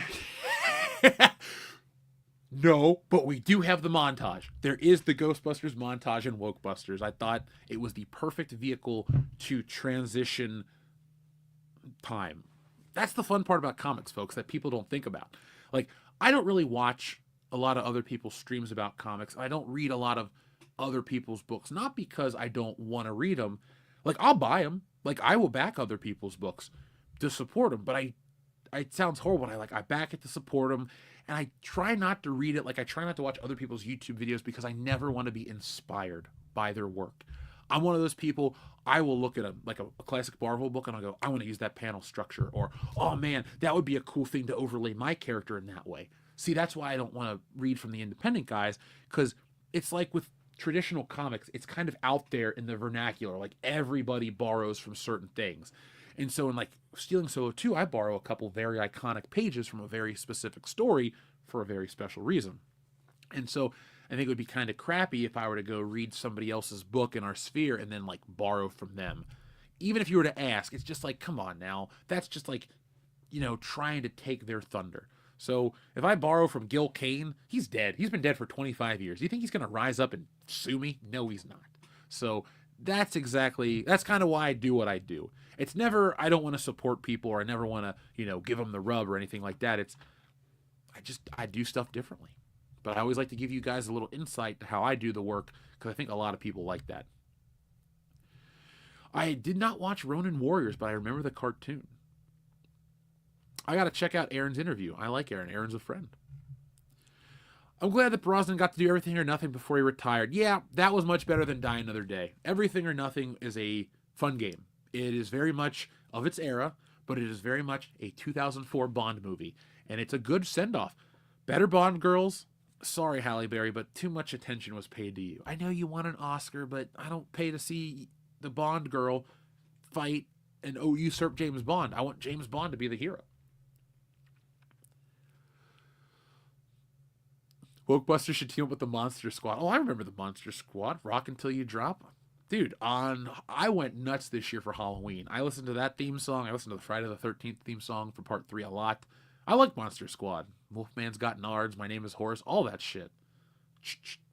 You should watch the documentary on the Monster Squad. It was great. It was a little sad because one of the main actors isn't alive, and he kind of died not knowing that the Monster Squad was a big hit. Well, okay, the Monster Squad was not a big hit theatrically, but through home video and generations later, it's become such a beloved classic, and the actor that played Horace didn't make it, so he doesn't know how awesome it is. Comstar Knight, thank you very much. Real quick before you go, my favorite part of doing Wokebusters was some of the physical comedy. There's a couple panels where I'm just like, oh, that was fun to do. So I don't want to spoil it for you, but I'll tell you anything you want to know within reason. But check out, and my favorite page is there's a page where we're on the rooftop and we see the giant Stay Woke Trigglypuff Man. I've posted that to social media before. That's my favorite page because it says something like, well, I'll tell you this part. It goes, they stare death in the face. They stare back at it. I'm paraphrasing my own work. And it's just a cool juxtaposition. That's my favorite part. That was fun. I'd like to see Bond girls keeping up with Bond, but yeah, Bond is the headliner. Can't upstage him. Don't even try. Yeah, I don't mind a Bond girl. Like, I don't think Natalia upstages Bond, but she accentuates him because Bond is not a computer guy. She's a computer programmer, so it makes sense that she, can do something that he can't. I think that's good storytelling. I think that's important. But I don't want to see James Bond take a back seat to... But that's the thing about No Time to Die. I didn't like that movie, but they clearly were going with that girl boss motif, but they edited that shit out. Because if you haven't seen that one, there's a couple parts where, like, she's trying to best him, and he always gets the best of her. And then she literally hands over the 007 title back to him. She's like, you deserve it. You earned it. And, like, he doesn't fight her for it or anything like that. He's just like, she gives it to him. I think that's the movie's way of saying, hey, we skirted this idea, but we're not going to do it. So...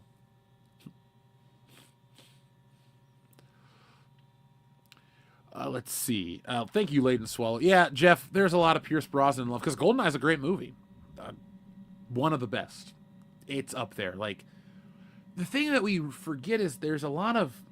They hold these certain movies in such high regard, but not all of them are as great as people remember. Like, Roger Moore, his first one's great, his second one's not. His third one's good, his fourth one's not. His fifth one's great, his sixth one's not. And his seventh one is debatable, but I like it.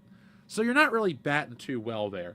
Timothy Dalton's 1 for 2. I don't think License to Kill is as solid as people say it is. I grew up watching it. I've seen it 12.5 times. I just don't love it. It lacks that Bondianness. And people think, but that's the reason. You can see James Bond go rogue. You can see James Bond away from the government, but he should still be James Bond. And I hate the music in that movie. It's the same composer as Die Hard, Michael Kamen. Wonderful composer. I don't think James Bond should sound like Die Hard. To me, License to Kill is so behind the times. It should have come out in 1985 because it follows, like, it's a cocaine cowboy movie. Scarface had come out in 83. Miami Vice was on the air in 84, and it ended in 89. To me, that whole genre was dead by the time License to Kill came out, and people didn't want it. So that's kind of how I feel about that movie. Not too strongly. I've only seen the Craig Bond films, and Casino Royale was the best one. I liked Casino Royale. Don't like Quantum of Solace. I like Skyfall. I like Spectre. I hate No Time to Die. But I don't like him as James Bond. But I thought Batista was a hell of a henchman. That was a good casting choice. He's a much better actor than The Rock. From Russia with Love is tied for my favorite. I really think it's awesome. Cold War thriller. James Bond's cool. I find it funny that he's banging this woman for information. Like, that's James Bond. It's like, how did you pump her for information? I pumped her. That's it. I'm not laughing at that. I'm laughing at this. Anyone who thinks Daniel Craig is a better Bond than Brosnan should not be allowed to reproduce. That's mean, John Thomas. But I don't disagree. Now, to be fair, Digsby, JFK loved the novel From Russia with Love, and that's why the movie was adapted. And I don't think he lived to see it, because he died, 11/22/63? Did they take it to the White House to show it to him? He probably did, and I completely missed that. But, yeah, it came out... What was the date on that one? May of 64. No, From Russia with Love's from 1963. Either way, they probably took it to JFK at the White House. I wasn't there. I wasn't born yet. Neither were most of us here. It doesn't matter. But it is a great James Bond film. It has great everything. Music, women, action. It doesn't have a car chase, but that's okay. Not every Bond needs a car chase. Unless you're... No, even Pierce Brosnan doesn't have a car chase in every one. John Williams scored all the best cinematic... You know what? It's funny you brought that up, Track Media. As I was watching Octopussy, and I love John Barry's music, I was very bored with his score in that movie, and I noticed that they're trying to copy Indiana Jones, and then in my head I started thinking of the truck chase from Raiders, and I was like getting excited just thinking about that music. You know, when he's being dragged by the truck, and then he climbs up and it starts playing the theme, and he punches the Nazi out of the truck, and he like keeps hitting his head, and he throws him out of the truck and rolls over him, and the music keeps swelling. Like, that's awesome. That... You can see why those movies are timeless. We all grew up with them, but they're really cool. And I would love to have been there in the theater in 1981 with a huge group of people. Because the first time I saw Raiders of the Lost Ark was like a Sunday afternoon on videotape. My grandma took me to the mall. She always bought me stuff because she was cool. And she bought me the Han Solo blaster. And I said to her, Grandma, I really like the Han Solo gun, but would you mind if I took it back and got this Indiana Jones movie? Because I inherited a lot of stuff from my dad, who passed away right after I was born. And one of the things I had was Temple of Doom. Or he had it. And so I kept watching Temple of Doom. And I had always watched Muppet Babies when they showed the boulder chase. And I was like, when does that scene show up in Temple of Doom? My kid brain thought maybe if I watched the movie a bunch, it would show up. It didn't. I just became enamored with that movie. But we were out at Suncoast Video, and they had Raiders of the Lost Ark. And I went, oh, this is the movie I've been looking for. So she took back the gun, bought me the videotape. And I remember going home and watching it. I was hooked. And then the head explosion happened, and I went, oh, God. but I was like, what, maybe 8 years old at the time. It was great. I still think about that movie. If I had time tonight, I'd pop it in, but I got to get to bed after the stream and get up and work on stuff.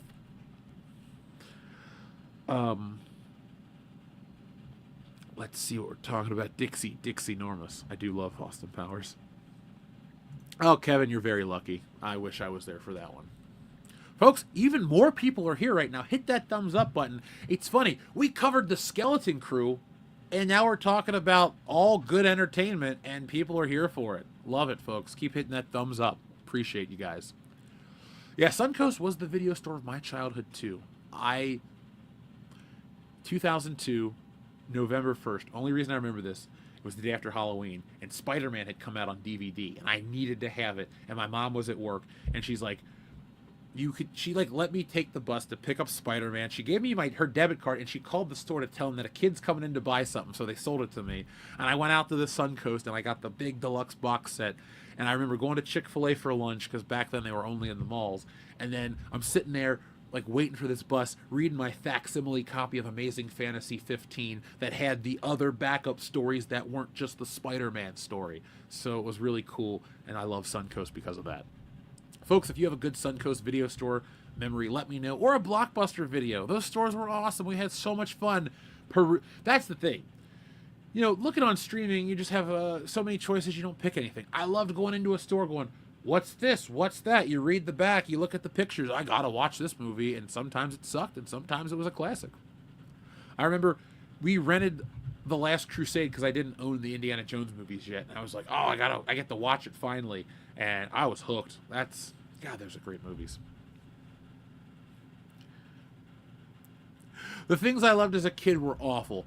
You know, a lot of the stuff I watched as a kid is hokey, but sometimes I find a little bit of value in it. Like, I don't watch, like, the Power Rangers. I just have the stuff. But if I ever pop on an episode, I don't go, oh, man, those kids could act. Maybe if I pop it on, and it's like, oh, the fight scene was well choreographed, and the music with the fighting still works. So you're like, okay, cool, I get that. But, like, it's hokey. Now, Are You Afraid of the Dark does hold up, in my opinion. X-Men still is pretty good. But, like, Pee-wee's Playhouse is weird. I went back to rewatch that show. I bought the DVDs. I need to get that show on Blu-ray. But it's bizarre. I'm trying to think what else is out there that I haven't watched in a long, long time. Salute Your Shorts. I'd like to rewatch that show. Folks, let me know some of those shows that you used to like but don't anymore. There's a lot of them out there. Irma Gerd's Star Wars. Yes, Irma Gerd. It wasn't terrible. It was just okay. I'm glad you guys like Good Evening Pop Culture, though. These are a lot of fun. I'm very comfortable, as you can see. And there's the collection. Maybe one of these days we'll go back to showing some stuff here on the channel, but for now, we're going to keep it up there tonight.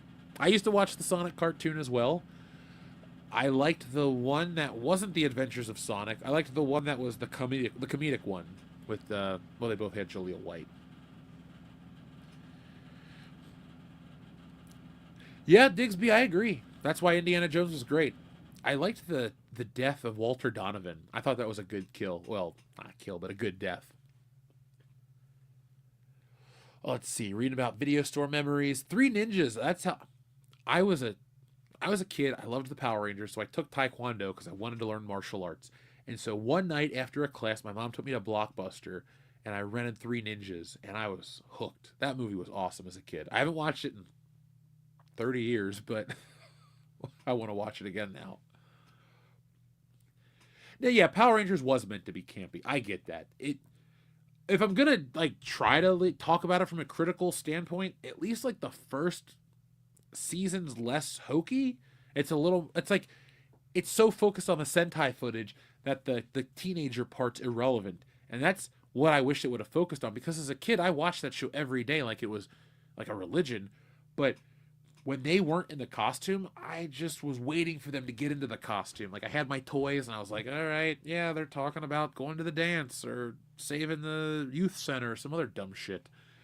Oh, man, it's morphin' time. Oh, here we go. It was like a shot of adrenaline. I was pumped. That's why you're going to love Christmas 93, folks, because I'm taking the sensibilities that you enjoy from my writing style, but I'm putting a nice, nostalgic, heartfelt Christmas edge on the story. Thank you, Aurora Uplinks. Indiana Jones in the Ancient City, just wanting to happen. Just waiting to happen. Indiana Jones, old, annoyed, survives what one woman, now explores a lost city with his son. The only Indiana Jones Aurora Uplinks that I want to see is in that new video game. That's something that I'm going to check out. I wish Indiana Jones would have never got that fifth movie. I'm so glad it lost so much money. And I don't want to sound like an angry dick on the internet, but it goes to show the people who make it that we don't want it collectively. A box office flop means that the audience does not want it. That's why Captain Marvel got a sequel. It made all that money in the build up to Endgame. Then you get to the sequel, and it's the biggest flop in the history of the MCU by a lot, which is wonderful for us out there who didn't like the movie. It was a little more validating. But I just, even the fact that they killed Mutt Williams the way they did was kind of, not sad, but it's like he couldn't have gotten a better death. Oh, he went off to the war and died. Wasn't he a little old to go off to the war? He was in college. Like, I don't know. I'm not going to think about that movie. Yes, The Last Crusade was the perfect ending to it. Aurora Uplinks, thank you very much again. Have you heard of a YouTuber who actually lives in a castle? He writes novels and has a film crew, but doesn't make movies/shows about living in a castle. Huh. Folks, if I ever move to a castle, I'm going to broadcast from that castle and let you know that I'm in a castle. It'll be like the Castle Collection, where I don't collect castles, I just collect in the castle. But send me the YouTuber's name or whatever. I'd love to at least watch a dude who lives in a castle. I mean, I'm working on a house, so I won't have a castle next, but it'll still be cool. But I went to a castle in Spain back in 2005, and I used to I would walk through and I would hit my head because the archways would come up to here on me. And like I've told this story on the show before, the tour guide's like, you would have been considered a giant and they would have killed you because they would have been afraid of you. So old castles, I gotta be careful. Aurora Uplinks, thank you very much again. Mutt was wasted. He should have been in the movie. Should have been the movie point. If they actually made a movie about Mutt and Indy on an adventure, it could have improved. And Shia LaBeouf is a better actor than George Lucas's whatever, and Steven Spielberg directed him. Like, Shia LaBeouf, after his break or whatever his thing happened, was, like, I guess he just, could act. I would have liked to have seen a different actor play Indiana Jones' son, and I would have liked to have seen that because, like, if he was old enough, like Glenn Powell would have been a good young, or Mutt Williams, or whatever you would have called him. That would have been a better casting choice because Harrison Ford is like the dude. And I don't mean the dude from The Big Lebowski. He's like the man. He's cool. Ladies like him. We all think he's smart and he can kick ass. There's only one character that's cooler than Indiana Jones, and it's James Bond, and that's his dad. So it's like, okay, that's the perfect casting. You got to make sure that Indiana Jones' son isn't some chucklehead. Well, you kind of got the chucklehead from Transformers, and that's the tragedy of it. It could have been awesome because I would not have minded to watch Indiana Jones go on an adventure with his son, and they go on and they do this cool shit. It's fun, like a buddy cop movie almost. But no, we have to have Marion on the journey, and Oxley, and what's the guy's name with the mustache? Ray Winstone played him. I don't care. Instead of Indiana Jones going on an adventure with a couple people, he went on an adventure with an entourage, and it sucked. And they had to swing on vines and fight monkeys, and there were killer ants. That part didn't suck. There were aliens in the spaces between space. I'm going to pass on ever watching that again. And yeah, it was a missed opportunity. I wish they would have brought back Short Round. I don't think Indiana Jones needed to have a literal son, but he could have had Short Round come back. They should have had him come back for the last one. The dude had already done everything everywhere all at once. I loved it. Now, folks, I need about 25 seconds. I'm just going to grab a bottle of water because I'm dry from all the heat, and I'll be right back. Don't click away. We're not done yet.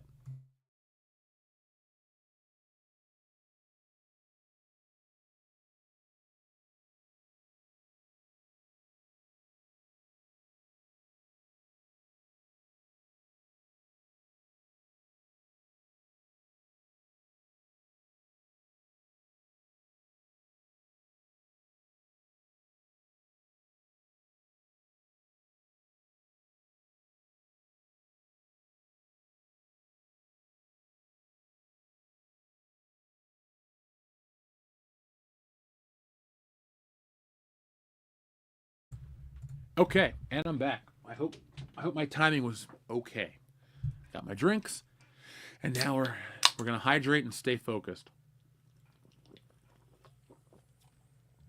Thank you, Aurora Uplinks. Excuse me.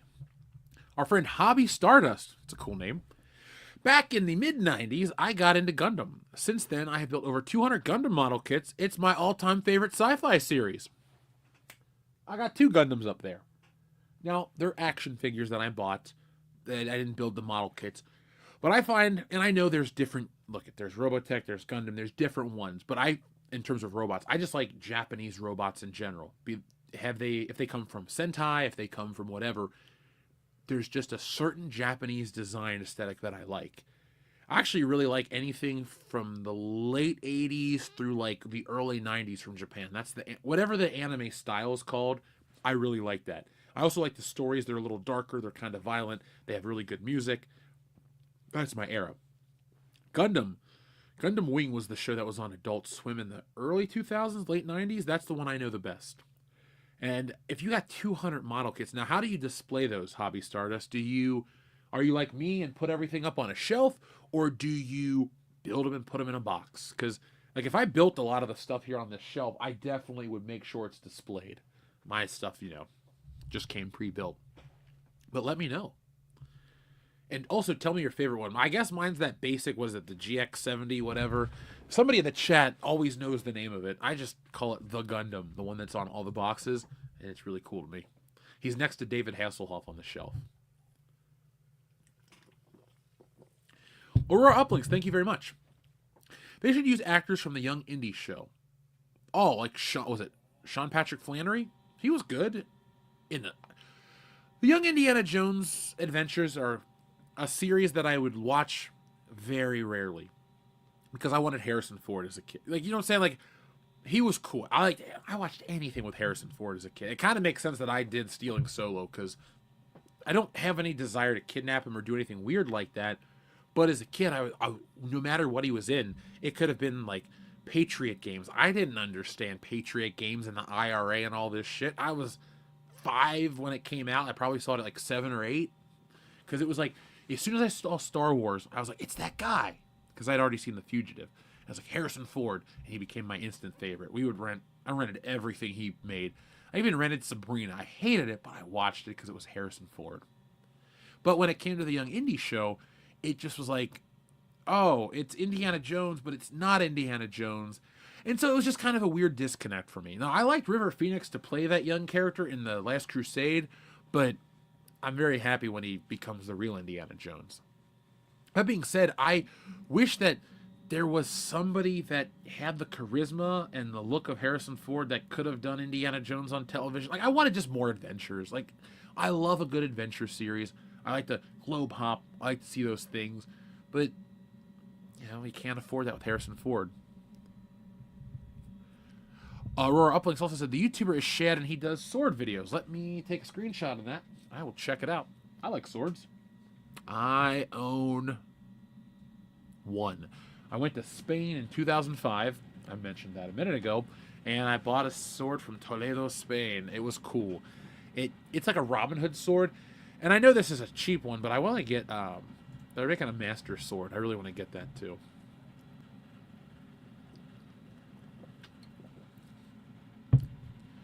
So let's see what we got here. Checking out the chat. Thank you for all the love and support. Wasn't Clear and Present Danger out the same time as a Dalton movie? No, Clear and Present Danger is 1994, so it's almost GoldenEye. Because Patriot Games, I think Sean Bean goes from Patriot Games to GoldenEye. And then Clear and Present Danger, I think, came out a year after Patriot Games.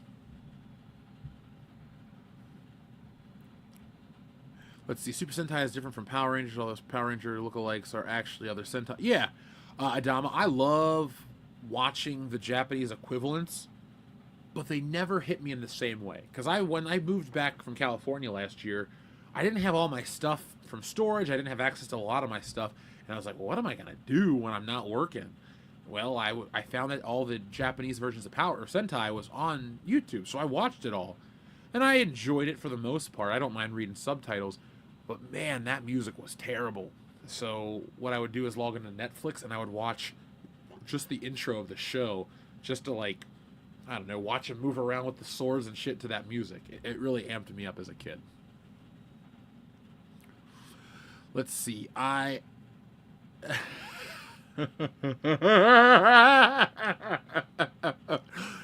reading John Thomas's comment. That's hilarious to me. That's hilarious to me. Clone Geek, that's an excellent idea. Fleischer's Studio Indiana Jones. There's a guy named like Patrick somebody who did an Indiana Jones pilot for a cartoon, like a test just for himself, and it was amazing. Hobby Stardust, thank you for your very generous super chat. I built the 200 Gundam model kits over the course of 20 years. Most I have sold, still have a few. Lately, I've been buying third-party Gundam resin kits. My all-time favorite Gundam is the Devil Gundam from G Gundam. Well, let me look that up real quick to see what that is, because, I mean, it's a cool name. Let's see. Devil Gundam G Gundam. Okay, here we go. Ooh, alright. I like this one. It almost reminds me of the Hulkbuster, for those out there that are wondering what I'm talking about. Hopefully that comes in kind of clear. It reminds me of the Hulkbuster because he's got the smaller robot inside of a bigger robot, or the tiny head, whatever you'd call it. Wait, is that a... Look, he's got a face in his... That's pretty cool. It almost reminds me of Mega Man X. I've been going through and playing that lately. I guess because I need a robot fix. Oh wait, that is a face. Yeah, look, folks, it morphs.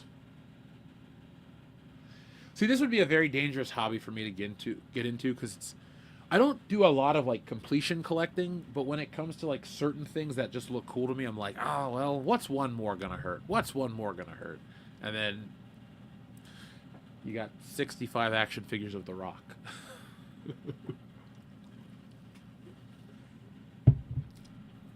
But so that's not too bad if you're doing the course of 200 over 20 years. What is that, 10 a year? That's not that bad, really, I guess.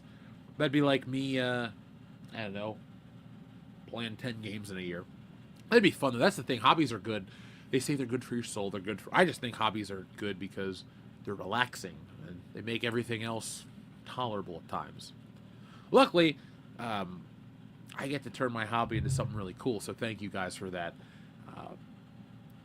I love doing it, and I'm really grateful for it, so thank you. But Hobby Stardust, if you have any Instagram or anything like that, or if you ever post on social media, check it out too. I'm always, anything collecting wise, I'll follow anybody. If you're a collector and you got like 5 things, I'll follow you. I just want to see your collection. Believe me, on Facebook, every once in a while, people will be like, oh, check out this, and I'll go over here and I'll be like, oh, do I have one? And I'll take a picture and snap it. I can't wait to get a house, though, because I got so much stuff. That was my Black Friday shopping. I picked up way too many toys because my comic book store was doing half off of everything, and they had classic WWF figures from when I was a child, and they were the same price as they were back in the day. So $7.99 for The Rock, I bought it. I bought all of them. I spent like $100 on those, but I got a bunch of figures. It was a great deal. Maybe I'll show you guys on Thursday. Tanneru says, check out my hobby. Okay, I'll check out your hobby. I want to see what everybody's up to. Figure you guys follow me, I'll follow you back. Thank you, Tanneru. I like your name, too. So, folks, more people are here than the last time I commented on it. We are close to 400. Let's just keep going. Okay, Hobby Stardust, you're on Twitter. Same account? I'll check you out. Let me take a picture to remind myself, because I'll look on here and go, why did I take all these pictures? Oh, yeah, I got to follow some people. Thank you, guys. So let's see what else we got going on in the chat in this wonderful Good Evening Pop Culture. We're almost to 400. Let's just keep it going. Like I said, folks, we got to throw out the number goals. I want to get 1,000 watching every show. That's going to be my new goal for the new year to help keep it growing. And, 10 million views on every video would be nice.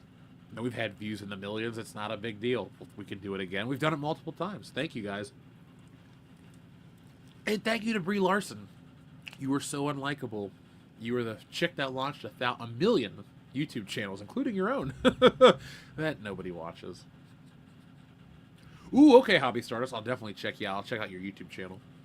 I watch weird. I don't mean weird as in like your hobbies are weird, but I don't watch big YouTube channels. I like some of them, like Weird History or Company Man, but I've never watched a Mr. Beast video. I've never seen. I guess the most famous person I'll watch on YouTube is Joe Rogan, because I'll watch clips of that.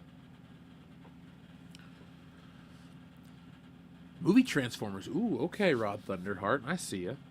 Okay, Tanner Rue, I'll check you out as well. You both are probably going to get subscriptions from World Class Bullshitters. So, yeah, I'm excited to see what you guys got.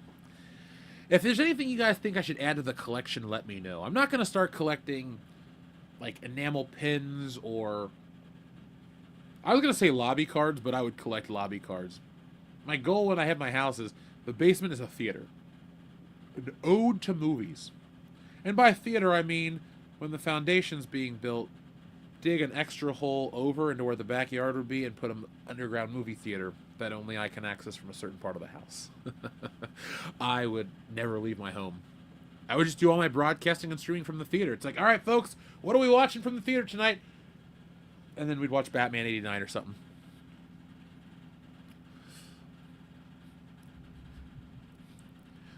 Let's see. I can't believe Joe Rogan was the main cast member on News Radio. I think of him from Fear Factor. Like, if you guys have never watched Chappelle's show, the best episode starts out with a Fear Factor episode, then it becomes the Rick James one. But they get Joe Rogan to host the fake Fear Factor, which they just use the real logo, and like, just watch it. I'm not going to try to act it out for you. That's it. But Hobby Stardust, thank you very much for your super generous super chat. Folks, check out Hobby Stardust channel when it goes live. That's how we can help each other grow and make this thing go quick. We can all check each other's content out. Oh, that's cool, Adama. I love when like when I'm wearing something and I see like when I was a kid, if I had my Just Bring It shirt on and The Rock was wearing it, I'm like, yeah. But it's funny that you're out in the store and you saw a figure with your shirt on. I haven't picked up any new LA Knight figures. I had this discussion when I was out filming My Life in Toys. I don't think the face sculpt is on point. I'm very particular. Like, I picked up the Acolytes because it's the Acolytes. But I don't have any LA Knight stuff yet. Once I find the right LA Knight figure with the right face, I'm there.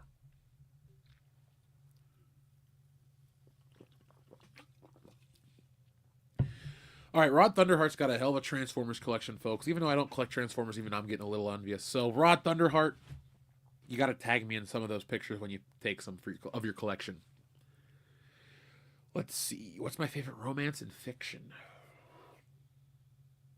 I mean, it's stupid to say Han Solo and Princess Leia, but I mean, come on. That was such a great one back in the day before they ruined it.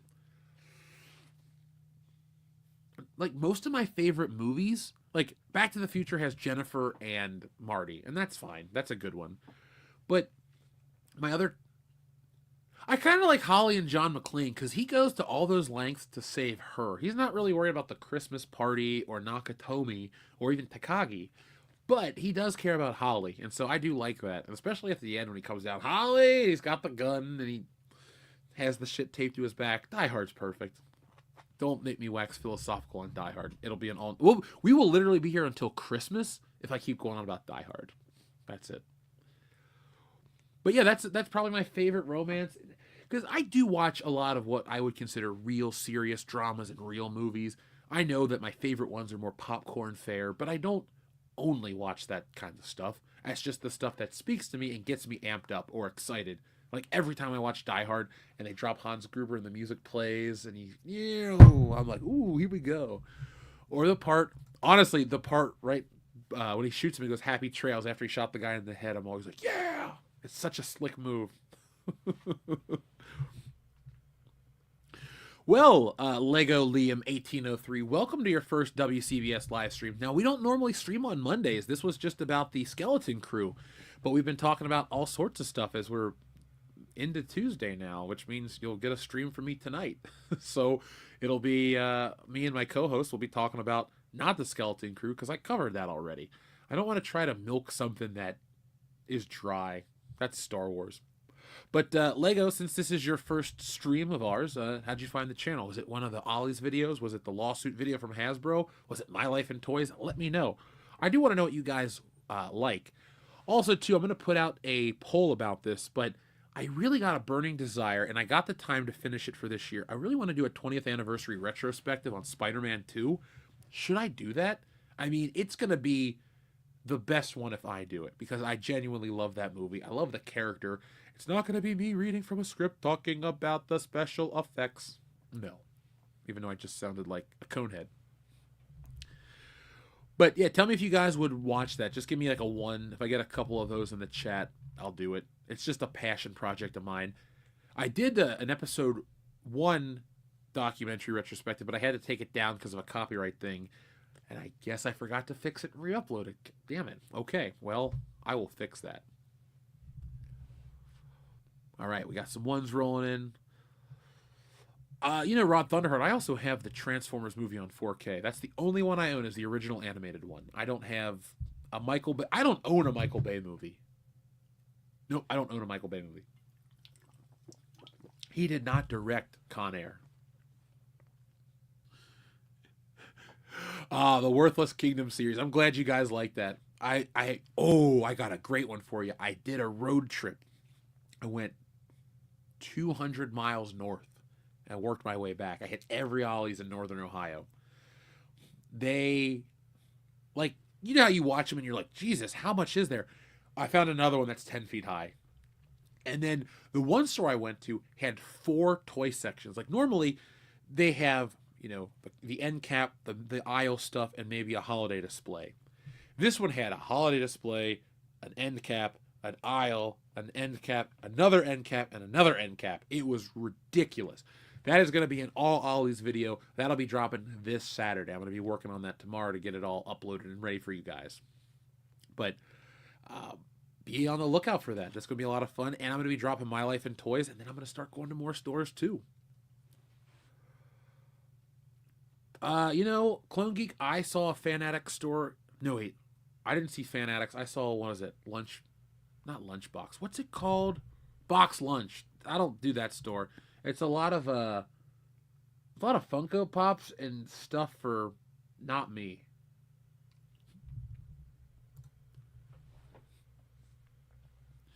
Yes, Adama, all those toys that will never sell. That's the beauty of it, folks. Some people are like, Jeff, you stage those videos. Jeff, you put those toys there. Yeah, I produce 1,000 Ahsoka dolls and put them on a shelf. Guys, why would I waste money on 1,000 Ahsokas? I just build a house. That's what I do. But Jeff, what about all those Reva figures you put in the store? Am I Hasbro? No. Leighton Swallow, it's okay. I wore a hard hat. I had one of those reflective vests, and I had, those things that air traffic controllers use?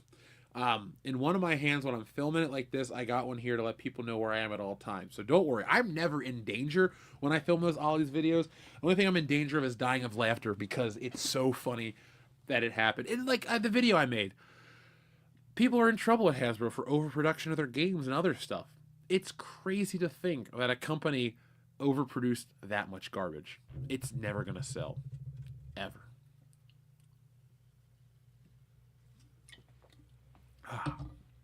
I need more liquid. That's the one thing about doing these shows.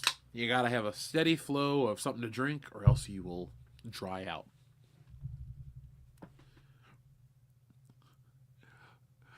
Well, if the lady bought a bunch of Ahsokas and got a good deal, that's cool. I just hope that if they go to kids, that they go to kids that actually want them. Because Christmas is important, and I understand if you're less fortunate, or if somebody gives you a gift, you can't really, say, oh, that's not good enough. But people are always like, why don't you buy those Ollie's toys and give them away? We do donate to Toys for Tots. I just don't want to give kids crappy toys. Like, I would rather give less of a good thing than a bunch of crap. Because I don't even know who gets what. And what kid really wants an Ahsoka? But most little kids, like little boys, would like a Spider-Man figure. Or Batman. Or even Darth Vader. Oh, okay, she sold the Ahsokas. Well, good for them. I'm glad they actually moved. I can go find 200 of them at Ollie's right now. Down the street from me. I don't know what they're going to do. Oh, let's see what else we got. So, folks, we're getting late here. I did not plan to stream for an extra 2 hours tonight, but that's okay. It's been a lot of fun. I really want to hold out to try to hit that 400 number just because we're only a couple away. So make sure everyone here has hit that thumbs up button. And ask me some not weird questions, but now it's time to ask questions. We've pretty much covered anything else. So like we used to do on Good Morning Pop Culture, it's now time to ask Jeff. So ask me your questions. I would love to answer them. Thank you, B. Baker. You know, I make it up to Seattle, and I'll hang out with Laser Pants from 3POA, and we'll hit regular toy stores, but I don't know of any outlet stores like that. I know Ollie's doesn't exist out there because I use their map, and I just go to, I know where all their stores are. So luckily I'm close to them. But I should set up a system where if you like, it would be great if you could watch my video, click on the product you want, and then I could send you that toy. Be like, oh, I got you a good deal on it. Maybe that's the future. What is my favorite Kool-Aid flavor? Was it Ice Blue Lemonade? Is that one? Because that was awesome if that's a Kool-Aid flavor. Let me look that up real quick. I don't want to go giving out false information. Not Ice Spice. All right, Ice Blue Lemonade is a Kool-Aid flavor. Yep, that was my favorite as a kid. Yeah. Also, I loved the Kool-Aid points. I had a Kool-Aid towel. I had a Kool-Aid shirt. I was the king of mail-aways as a kid. You name it, I had it. I had Bomar Monk. I had the little Inspector Gadget handheld video game that was with the Life cereal. I love all that kind of stuff. I don't have all of it still. Well, I do. I just don't know where it is currently. It's in my mom's house. But I absolutely love mail-aways. I need to get the mail-away Han Solo.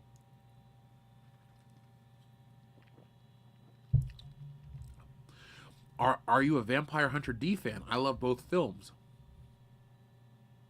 Is that the vampire that wears the glasses and has the big hat? Because I know the design, but I don't think I've seen it. I'm also into it. I'm also willing to give it a shot. That's the thing. Well, Hobby, I've never really watched a lot of that stuff, but I mean, people are into it, so I can't really comment on it like an expert. I know it's out there. I know it's a thing. I don't know what else to say about it. What's a guilty pleasure of yours when it comes to candy or other junk food? Well, I really like Chex Mix, like the bold Chex Mix, but I also don't eat the pretzels. I just pick out the Chex pieces. So that's like a weird... Okay, that's Helsing. Sorry, guys. I'm a comic book guy. You gotta wake up pretty early to out Spider-Man me, but I'm not gonna bullshit you and tell you about manga or anime like I know everything. Well, let's see. Did I ever collect Star Wars figures other than blue or green lightsabers? With other... Oh, well, I mean, red. I got villains. I have Darth Vader and Darth Maul. I just don't... Even as a kid, like as a youngling, if you will, I didn't care about anything that wasn't in the original movies. So I had every Han, every Luke, every Leia, Power of the Force 2 style. Yeah, like I even had Bikini Princess Leia. I had Jabba the Hutt. I had to put them together. So I just collected what was in those movies. Episode 1 came out. I bought 2 figures. I didn't like it, so I didn't buy anything else. When episode 2, that was 1. When 2 came out, I did pick up a couple of Obi-Wans and a Jango Fett and stuff like that, but I don't own any Jedi figures. I own Anakin, Obi-Wan from the prequels and the Clone Wars TV show. That's about as deep as that goes. But I got every Han Solo they make, pretty much. I don't know why. We need one more, folks, to watch so we can hit that magic number of 400, because I see everything combined. There we go. We hit it. Yes. All right. Thank you. That doesn't mean we're over. I just wanted to hit that number. Yeah. Aurora Uplinks, thank you very much. Hear me out. Get costumes and do a series of short scenes for a movie. Use them as a short for your channel and interlink them. Maybe ghost hunting. We know a medium. We have the ghost hunting equipment, and it's not just Nick. I actually know a couple people. I thought it would be fun to film us going ghost hunting just for the hell of it and see what pops up, what doesn't pop up, how we can make it funny or entertaining.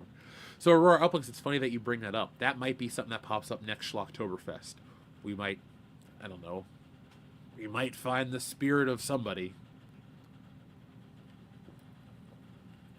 But I do enjoy making original content. It's so much more fun to do the books and some of the other stuff because it's, it's an original idea. It's because I don't want to take the fun out of creation. Don't get me wrong, but I look at creation like I looked at college or any school where I study. So I literally listened to a book on the making of Caddyshack just to learn more about why that is the way it is. Now I'm on the one about SNL. Then it's the Blues Brothers. Then it's going to be about Ghostbusters. Then it's going to be about this. I'm working on all these big... I have two big things I'm working on. One is this superhero that I'll never tell you about until it's ready. And I don't mean like, here's a concept image. I mean like, oh, here's my idea. The book is going to launch on this date. You got to get it.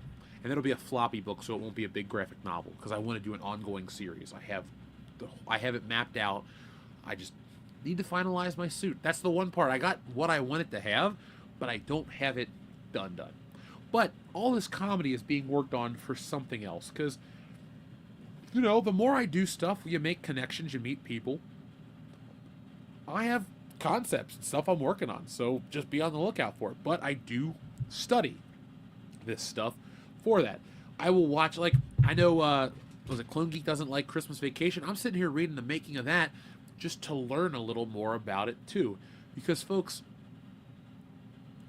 all entertainment, it's like hitting a series of emotions. And if you can hit the right order of emotions consistently, you have a winner. It doesn't always matter about the best story. It doesn't always matter about the best effects. It doesn't always matter about the best acting, the best looking women, or whatever you want to put in your movie. If you can garner the same emotional response, beat by beat, let me rephrase that. If you can hit the intended emotional beats consistently, you'll have people hooked. And I think a lot of that comes from, experience, certain writing skill, all that stuff. But I also think that learning what makes the things that people like those things helps you better understand how to create things yourself. So that's a long way of saying, look into making of content. I find it fascinating.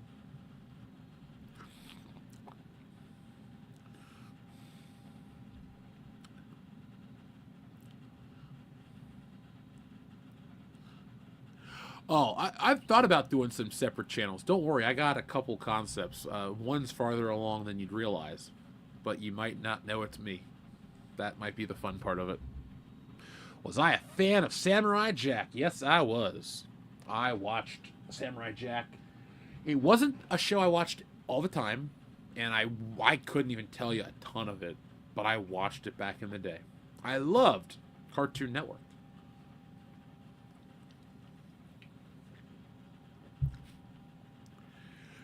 Let's see. I was referring to the episode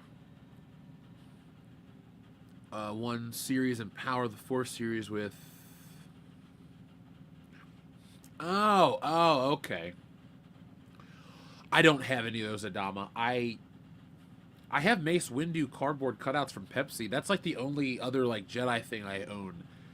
I like the spaceships and I like the war, the battles. That's why I like the first Star Wars. It's like no Jedi. It's just the Jedi is a myth.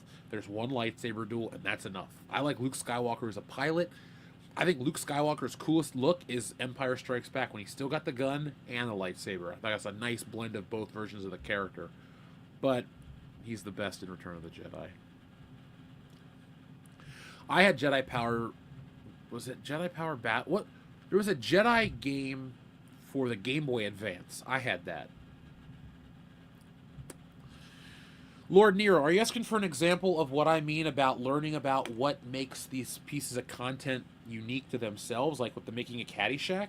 Is that what you're asking about? Because I can give you examples. I just want to know that's what you want. Have I watched Ghost Stories yet? I need to. But Clone Geek, I've just been busy with the channel. You guys know that. Getting ready for some more cool stuff. I gotta say, My Life in Toys is a lot of fun to make. And the Ollie's videos are always fun. Yeah, Luke, see, my thing with Return of the Jedi is I think the Jedi look cooler that way. I don't like Episode 1 Jedi and all the robes. and the monk-like stuff. If they would have been like Space Knights and a little different, that would have been cool. But I don't know. I guess because I grew up in the era where you didn't know what a Jedi really was outside of the books and Luke Skywalker, so we kind of all made our own versions up. It was fun, but that doesn't mean it hurts the episode 1 any. I've been to Aldi many times. They sell a really good cheese I like, John Thomas, but I don't regularly shop there. Maybe some of the... Ooh. Okay, so I'm German. That side of my family is. And I like German food, so Aldi has really good German stuff. I'll get into that to another time.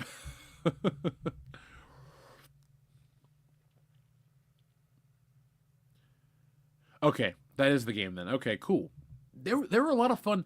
For as much as I'm not like the biggest episode 1 and 2 enthusiast, there were a lot of great video games associated with those games. Or those movies, excuse me. Like, episode 1 Racer is my second favorite Star Wars game. First is Rogue Squadron 2, episode 1 Racer. I really like Super Return of the Jedi. That was one of the hardest games I beat as a kid. I was so proud when I beat that game.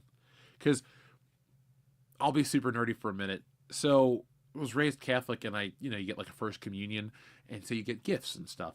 And I got all this money, and I went to Toys R Us, and I just bought everything Star Wars. I bought Super Return of the Jedi. I bought the T-16 Skyhopper. I bought tons of figures. I just was like, oh man, I got how much money? More, more, more. And I just, nothing but Star Wars. That cart was full of green boxes and one little paper ticket for Return of the Jedi.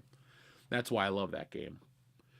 Now, I did get Super Empire Strikes Back from a friend. I never beat that game. That game's really hard. And Super Star Wars is hard too. That's the thing about older games, is because they were short, so they made them difficult. And damn it, were they difficult. I can't tell you how many times I died playing Super Star Wars. I don't even think I would get to the Death Star and die, and then it'd be game over. And I'm like, I'm not playing all this shit again. So you just gave up. And that game doesn't have passwords like the other two. It has great music, but man, Super Star Wars is hard. Let's see. What is the fastest comic what comic have you read the fastest? I read the entire Invincible comic series in a month. So when I read like individual issues, I mean, they only take a couple of minutes, depending on the book. So if I'm an art guy, I'm an artist. I know I write these books, but I guess I think the art is such a big part of the comic that I'm always trying to learn from. So yeah, maybe it takes just a couple of minutes to read a book, but if it's got really good art, I'll go really stare at it. So it's hard to say. Now, if you're talking about like a series, I don't think there's ever been a series that I've read. Wait, there has to be a series I've read every issue of. I just can't think of it. Like, I've read every Spider-Man up until a certain point, and those only take a couple of minutes.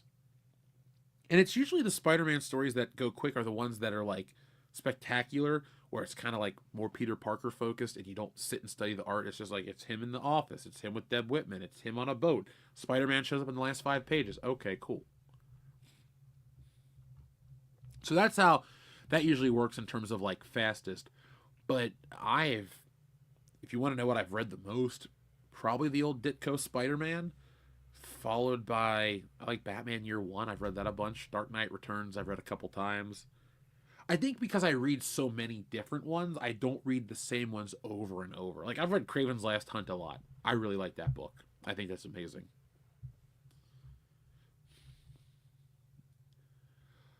Reading the chat some more. I had Super Star Wars on Nintendo Wii. Oh yeah, I remember they re-released the Virtual Console ones. They put it on PS4. It was $10. I was like, that's a little pricey for a Super Nintendo ROM, but I'm not gonna complain about price. I need to actually read Invincible. I have watched a couple episodes of the cartoon, and I liked it, but I haven't really like gotten into it heavily. See, a couple of years back at the beginning of the channel, when I would say I don't really like comics much anymore, I was so turned off by Modern Marvel that I just stopped reading all comic books. And then I eventually got back into reading older books, and then I just got over Modern Marvel, because I go back and I read tons of stuff, folks. Like, you have no clue. Uh, I bought a bunch of heavy metal magazines recently. I read those. I if you know how like you the way AI works is you feed it images, you feed it stuff. I treat my brain like that with this. I'm always looking at something to learn something new and cool. And that's what I'm excited to do with the next projects. It's like Wokebusters is new and different from Stealing Solo. The next Stealing Solo is different from the first one. And then Christmas 93 is like nothing you've ever seen before, and so on and so forth. Always check out what I'm doing because I'm never doing the same thing twice, but in a good way. Let's see. I know. Oh, I know Big Lots. We still have Big Lots here, unless they all closed. Because like my mom would love to get a good discount on stuff. We never had anything generic in the house ever, but it was like, oh, you can get this brand of crackers. Like you can get club crackers at Big Lots for $2 less. Why not go to Big Lots type of thing?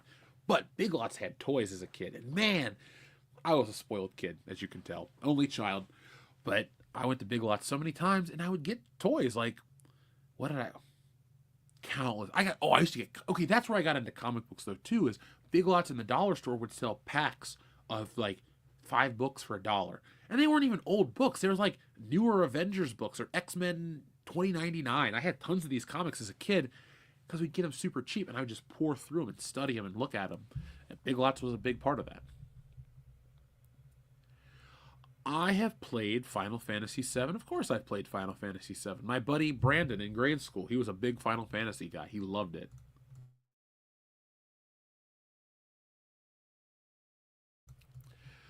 Let's see.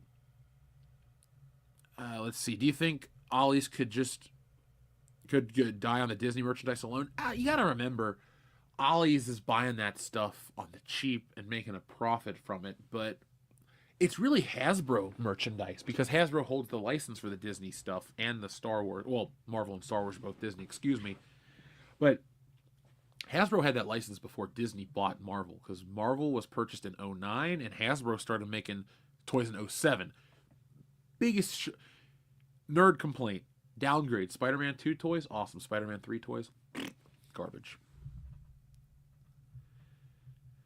Let's see. Yeah, that's smart, Tanaru. That's smart. I only collect floppy issues of Spider-Man, so I bought a ton this weekend because I got them for half price. But I blind buy them. I don't care. I'm looking at the issue numbers, and I will read them all once. But these new ones look terrible. I will, Laden Swallow. I definitely will. Clone Geek always is a cleanish store. The people are very nice. I don't really know what to say. I don't want to. Take what you will from the videos. That's all I can tell you. Let's see what else we got going here. A lot of people are still watching. Jeez. It's like, maybe I should change my sleep cycle and stream at night. You're not the only person that cares about the condition of them, Clone Geek. I bought another box. I gotta go get some boards and bags, because that's the thing, folks. Like, when I ship out Stealing Solo and with Wokebusters, I actually picked up a bunch of shipping material on Black Friday. I put the graphic novels in Silver Age size bags with the resealable bags when you can keep it, but I want to make sure that the bags are big enough so they don't fold the spine. I'm an oddly particular guy when it comes to that, but it's like second nature to me. I just boom boom put it in, there you go. But that's how it should be treated, because I can't stand, like, I got a buddy, well, we fixed his collection years ago, but he would just put them in a box. And my buddy Joel's been collecting for 44 years at this point. Joel's old, but he just, we go to his basement. He's like, yeah, I got this book and that book, and he has thousands of comics. And then he's like, I'll buy you lunch if you help me board and bag them. So we'd watch Doctor Who reruns and board and bag comics for hours. It sounds lame. It was so fun. That's how I got into David Tennant Doctor Who. I just was hooked. You're right, Leighton Swallow. They are that cheap. They are that cheap. I'm going to go through my old comics, pulling out my favorites and turning the rest into collages to make my money back. Huh. I have like a weird aversion. Even if it's a bad comic book or if it's a destroyed comic book, I can't like tear it up or throw it out. Because, like, I got books. Look, I take good care of my stuff, but nobody's perfect. So I got some issues that lost a cover, or like doubles or triples of something that got something spilled on it. I still put it back in the box. I don't know. I guess I look at it as like, man, some guy, mostly guys, drew this book. I can't throw this away. That's like spitting in his face.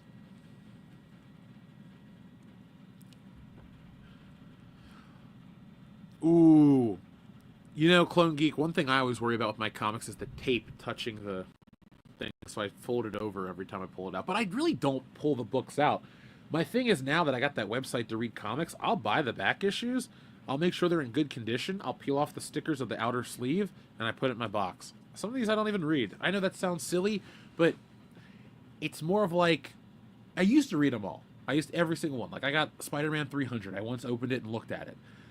But I don't really want to damage these books, you know? I don't buy them as an investment, but, like, literally everything on my shelf, like, even my childhood toys, they don't have paint chips in them. They look like they're new, because I'm that kind of guy. I just take care of my stuff. So that's how I treat my comics. And it's not like a nerdy thing. I figure, why spend money on something to destroy it? Accidents happen. Nobody's perfect. My old DVDs are not in good shape, but, you know, this stuff I like. I guess it's more important to me. What do you guys have that's near and dear to you? Yeah, if it's a Dan Slott Spider-Man, you're not really missing out on preserving it. I have most of them. I have to look and count back. It's just a principle thing. But it is nice that I like go through my list and I go, man, I got all of these and all of these and all of these. One day I'll have them all. Oh, maybe that's what I'll put as a member video, because YouTube's got this thing. They want you to make exclusive content. Maybe I'll go do 2 collection videos. A pass through of the stuff back here, and I'll do something with my comics, because I have so many books. And the thing is, I picked them up cheap, too. I didn't buy them, like, full price. I'd go to Half Price Bookstore and get Spider-Man meets Saturday Night Live. I got in lucky, because when I was in high school, these stores were new, and comic collecting changed when the MCU came out. People were getting into more of that stuff. So, like, I picked up Civil War for $1 per issue, first printing. I got the trade paperback. I got this. I got that. I think I got every Civil War book they put out, and I bought them for $1 at the Half Price Bookstore, like a year after they came out. I was lucky, because back then they would sell those books for cheap. Some were $1, some were $1, and I'm talking like Amazing Spider-Man. I picked up Todd McFarlane books for $1, and they're all in decent shape. That's where I built a lot of my collection. I was the guy that figured that out first, and I went to all the stores and I bought it all and kept it in a box. What is my favorite comic that I own? Let's see. Well, I mean, I'm proud of my Spider-Man 300. It's the first full figure Venom. It's in great shape. I'm sure I could sell it if I really want to, but I'm not trying to. But for actual story, I really like this. I think was it Amazing Spider-Man 271? It's called Whatever Happened to Crusher Hogan. It's a story about the wrestler that Spider-Man fought in the Amazing Fantasy book. And I just really like that story. That's like one of my favorite Spider-Man stories. I'll just go back and read it, because it's never been reprinted. It's not like an important story. He fights like some generic mobster guys that are like messing up the neighborhood. But the story is great, because Crusher Hogan is this like bum at the gym. He's a janitor at a gym. He's fat. Nobody respects him. And he's like, I trained Spider-Man, and nobody believes him except this one kid. And then one day Spider-Man comes in and fights, and the kid goes to Spider-Man. He's like, did Crusher Hogan really train you? And Spider-Man goes, yeah, of course he trained me. He taught me everything I know and all this shit. And the book ends with just like all of them respecting Crusher Hogan, and like Spider-Man swings off.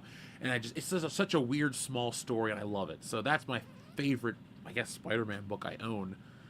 I mean, I do own the first appearance of Mary Jane. That's a good issue. I own, God, like, outside of the first couple issues, I mean, I got good chunks from 19 on.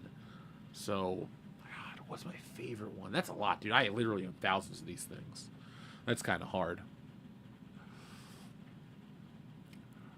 Oh, okay, it's a Tom DeFalco issue in the Epic Collection. I don't read the Epic Collection, Clone Geek, because I figure I got the original books, and I'll just go to that website if I want to read my issues that I don't want to touch. But that's one of my favorites. Who else? Because I keep picking Spider-Man, but that's my collection. That's my go-to. I got a lot of good Daredevil books.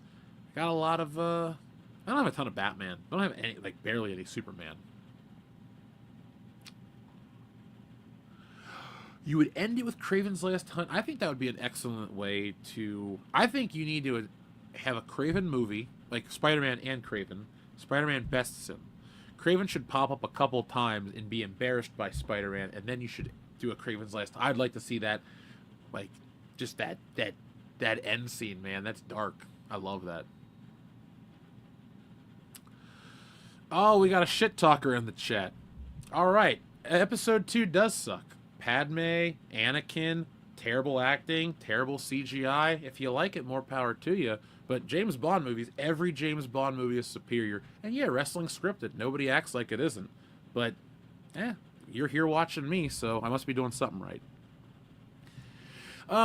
If he's a 5-film villain, that's cool. I don't know if you can do that without the chameleon and all this other crap, because it all ties in together.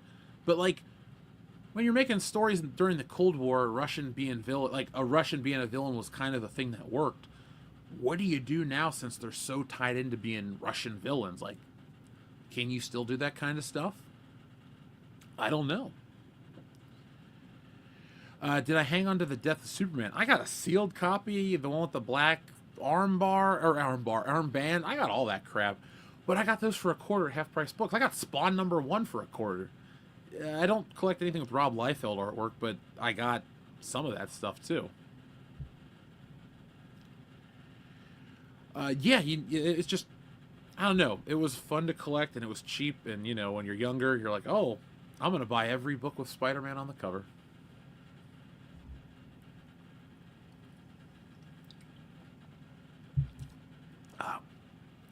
Too bad they'll never get a Sinister Six movie off the ground, because, you know, they can't. They keep trying to put the cart before the horse, and you get all of this crap, and it just falls apart. Personally, I wish they could figure out how to keep these movies going past a certain point, but they never do. They just jump the gun, and us fans will sit around and wait for it to restart, and we'll wait for it to get to the point we like, and then it gets pulled away from us. Like, I'm at a point where I like Tom Holland's Spider-Man movies. Like, here we go, let's see what the next one is. But they're gonna reboot it. So, whatever. I don't have any knowledge. Like, this is just out there. Like, if it takes this long to make it, I don't think it's happening. Because, what was it, 2017, 2019, 2021. Okay, good turnaround times. We're at 2024. And Marvel doesn't know what they're doing. These companies just don't get it. So, let's see. You love Spawn #1. I like Todd McFarlane's work. He's interesting. He's not my favorite artist, but I like to look at his stuff. I do think his work on adjectiveless Spider-Man isn't as good as Amazing, but that's me. You know, Clone Geek, I watched the first 9 minutes of Kraven that they dropped today just for the hell of it. I made a short because why not? It's not going to be Kraven the Hunter. It's going to be John Wick with superpowers. And based on what I saw, it wasn't the worst thing ever. But it wasn't great either. I got a Regal Pass. I'll see it for you guys next episode of the show. Not this Thursday, but next Thursday we'll have a Kraven review. I'm sure Dion will like it. But, you know, he likes The Crow. I don't know. Can I talk shit about Dion at 1 in the morning? He's not awake to defend himself. It doesn't matter that he's not on the show. I like to think that he would be like up and text me like, listen, motherfucker. That's neither here nor there. But yeah, folks, that'll be in about 2 weeks, or a week and some days. Oh, John, I'm glad you're finally done with the work day. It's it's a lot of work. So I'm glad we're here to keep you company. Folks, I'm going to go till 1 a.m. That's 8 minutes from now. So if you got anything else you want to... Well, no, we got more people that keep rolling in. That's the problem. So we'll keep rolling for a few minutes. I don't know why he didn't like Beetlejuice 2. I just don't think he likes Tim Burton. Like, I know he likes Batman. Ask him on Thursday. I don't know. I care. It doesn't bother me. Like, I liked it. I'm going to get it on disc. I'm going to watch it a couple more times. My friend Dan went and saw it again. He's like, dude, it was better the second time. I'm like, yeah, I bet it was, because it was still funny. Wasn't it? He's like, yeah. I need to rewatch the first Beetlejuice. There's a lot of movies I need to rewatch, but I'm out of Halloween mode. It was a good Halloween. Noah R, what is up? It's our first fan, folks. That is the cool thing about this. We got people that are new, we got people that are old, but Noah R is our first fan from the early days of the channel. Because, God, we've been doing this for 9 years. That's crazy. Thank you, guys. But Noah R, it's going well. Hopefully you do catch the replay. This has been a fun stream. A lot of people have had good questions, and it's been a lot of fun. Been a good day overall. My first day back. I hope you guys had a good time with your families on Thanksgiving. My mom was on vacation, so that was kind of nice. I saw her for a couple extra days, and we had a good Thanksgiving, and the food was good, and the Black Friday shopping was on point, and now I'm ready for Christmas, which will be another break, but I like doing this, so I don't really need too many breaks. But, do you guys want inside production stuff about the next comic? And I don't mean I'm going to spoil the story for you. I mean, do you want to know, like, I'm working on this, working on that, document it? Because I have videos of me drawing every page of Wokebusters. Like, if there's, in the future, I could release, like, just literal videos of me drawing them. You wouldn't see me, they're just time-lapsed from the program I use, but it's there. But I'm thinking about doing a little more stuff like that. Really get the promotion for this book hitting it hard. Like, I'll do the sign up as soon as I get Wokebusters out to everybody, and that way we're on to the next one.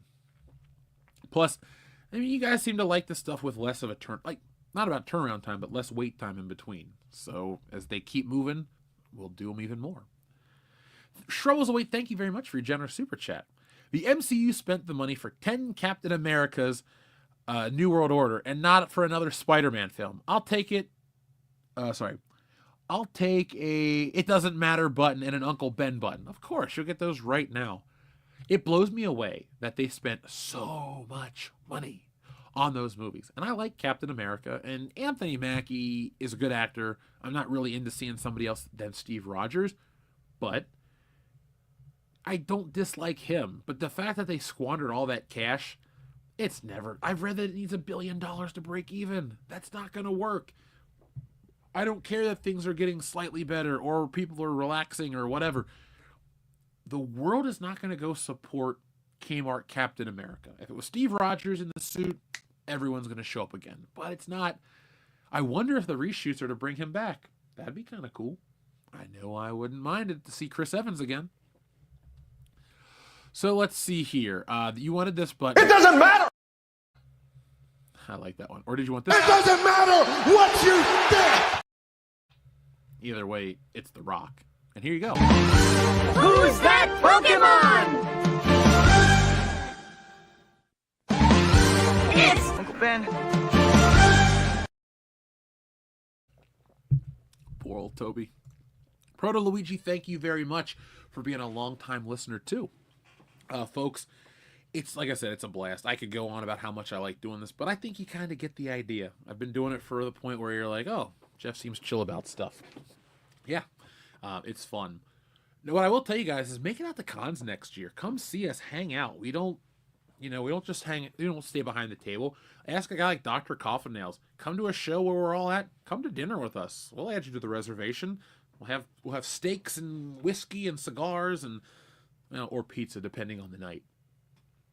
But yeah, it's always a good time. And yeah, The Force Awakens is that movie that broke my spirit. But it's not that the movie broke my spirit. It's the fact that it duped a lot of people. I was just like, what are you guys... Like, I felt like I was Rowdy Roddy Piper. I had my sunglasses on, and everyone else is just like, oh, Star Wars. I'm like, that's not Star Wars. It is, but not what you think. Let's see here. John Thomas says, one day I'll have them all. One comic to rule them all. Feel free to use that as an idea, Jeff. I mean, I will use that idea to have all the Spider-Man books, no matter the quality of modern Marvel. It would be nice to have the first 1,000 soonish. I don't want to spend... I'm at the point where I got to spend, like, a lot to get, like, Spider-Man 1, 2, the first couple of issues. I want to have a house first. Maybe when I sell Stealing Solo 2, I'll treat myself to one nice comic. You guys can help me pick that out. Maybe we'll get like maybe we'll get the first appearance of the Green Goblin. I really want Spider-Man, Amazing Spider-Man 50. That's the comic I want to get the most. It's that cover. It's beautiful. It's just the red cover with Spider-Man walking away.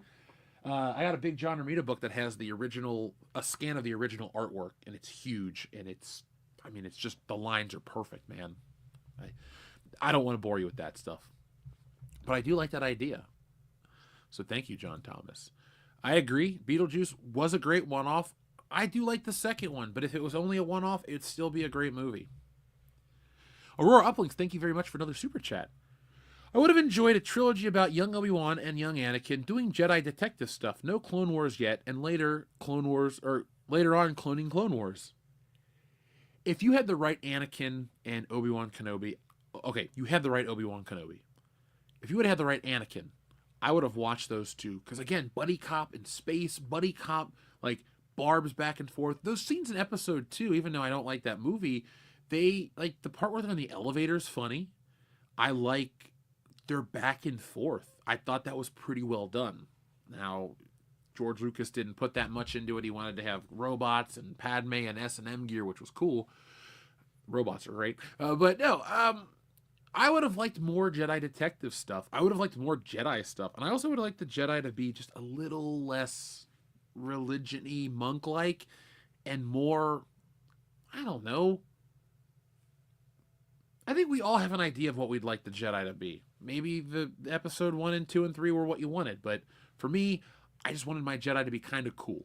I guess as a kid, I want characters to do things that I want to do, and sitting around all day and meditating does not excite me. Going out on adventures and spaceships and blowing up the Death Star, now that has me hooked, even to this day. Did I send a copy to Harrison Ford? I'm going to. When we did the book and sent out the stuff, and then we did the Phantom Menace edition, I kind of jumped into doing other stuff, and living out west was kind of crazy, kind of a nightmare, pandemic, other things. So no, I kind of want to, I'll just do it. Like, I don't know how to contact him. I don't know if there's an agent, a somebody. It'd be kind of funny. But I'll tell you this, when the sequel's done, I'm sending that shit to Mark Hamill, because I think he's gonna love it. I can't send the third book to Carrie Fisher, but she's up there. She knows what I'm thinking about. You gotta read it. It's gonna be crazy. I've played Marvel vs. Capcom. Number 2 is awesome. My team is Spider-Man, Wolverine, and Cable, because I spam the Y button. Well, on Xbox it was Y, but Cable turns around and shoots, and so, like, if you get stuck, you just spam the shoot button. You can take out anybody. It's a broken mechanic, but I do love it. My favorite manga is Lupin the Third or Golgo 13. I like manga. I do like Dragon Ball Z. It just depends, really. More of the realistic stuff appeals to me, and it's nothing to do with like not liking fantastical elements. Usually the artwork is less of the big eyes, big sweat drop, action lines, like that more anime and manga style that everybody knows. I like Japanese art, and I think it's really cool looking. But I like, for example, they are fascinated with making mechanical stuff look accurate. So, like, I watched one where they had, like, a PlayStation, and they drew it out perfectly. Or they had, like, 90s technology, or Lupin the Third's car, or Golgo's rifles are perfectly drawn, or even down to the brand of the cigarette that the characters use. Like, that's the stuff I like, because it's a level of detail that's in animation that wasn't. It's like, what cigarette does so-and-so hold? That's just a cigarette. What beer is so? That's just a beer. Like, The Simpsons is a long-running show that has that stuff, but it's also Duff Beer. It's just their own generic logo. I think it's cool that, you might read a certain manga or watch an anime, and they'll have, like, I don't know, a Heineken, and it looks dead on it. They took the time to draw that. Or, like in Golgo 13, there's, like, a Honda, and it looks, yeah, it's a Honda in that movie, and it's so neat. They drew all the pieces of the engine, the way it moves, and back then they weren't using, they weren't using most CGI. That movie does have a scene with CGI in it, but that's irrelevant. But the car scene was all drawn by hand, and it looks so cool to see. Because you can tell, like, watch a cartoon on TV. Watch Batman the Animated Series. The way they cheat animation is the cars will stretch. Because, like a physical object, like, what's it good on? This is a bottle of cologne. But anyway, like, when it turns, it turns.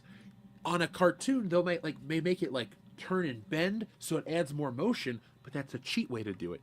These Japanese cartoons would draw meticulous, the angles of perspective would change and it would turn and, veer up on two wheels. That's what I got into with anime and manga.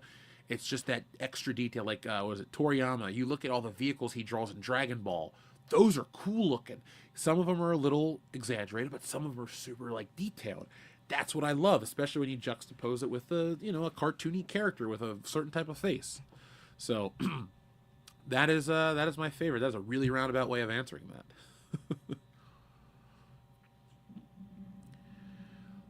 I think Carrie Fisher would have appreciated the most of what was always been said about her.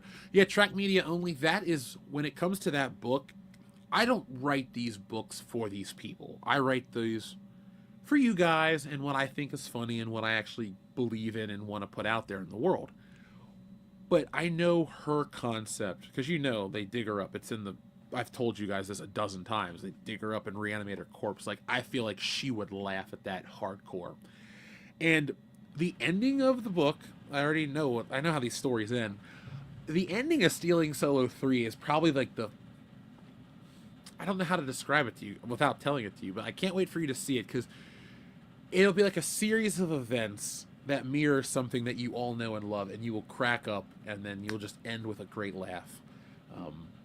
I like to end my stories with a nice, like, I don't know, not a stinger. That's not the right word for it, but like Stealing Solo ends with like a boom, and you're like, what? And then boom, and the next one has that too. You're like, oh my god. And then the last one has that too.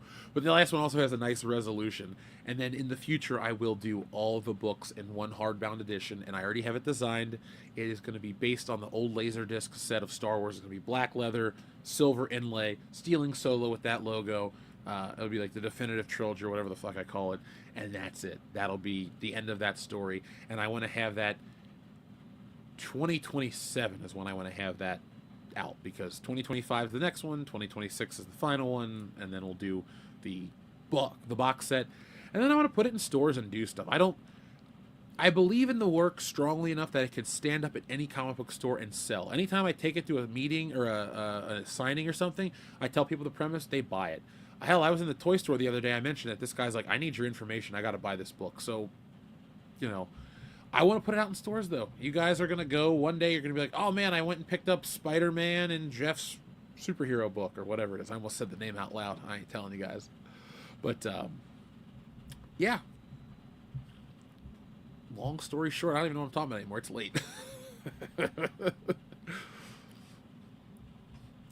Washington is a beautiful state, John Thomas. I have a friend I go visit. She's pretty cool. We will drink wine and watch movies.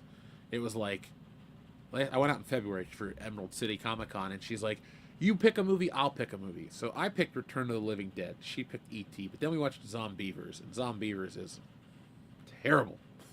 It's horrible.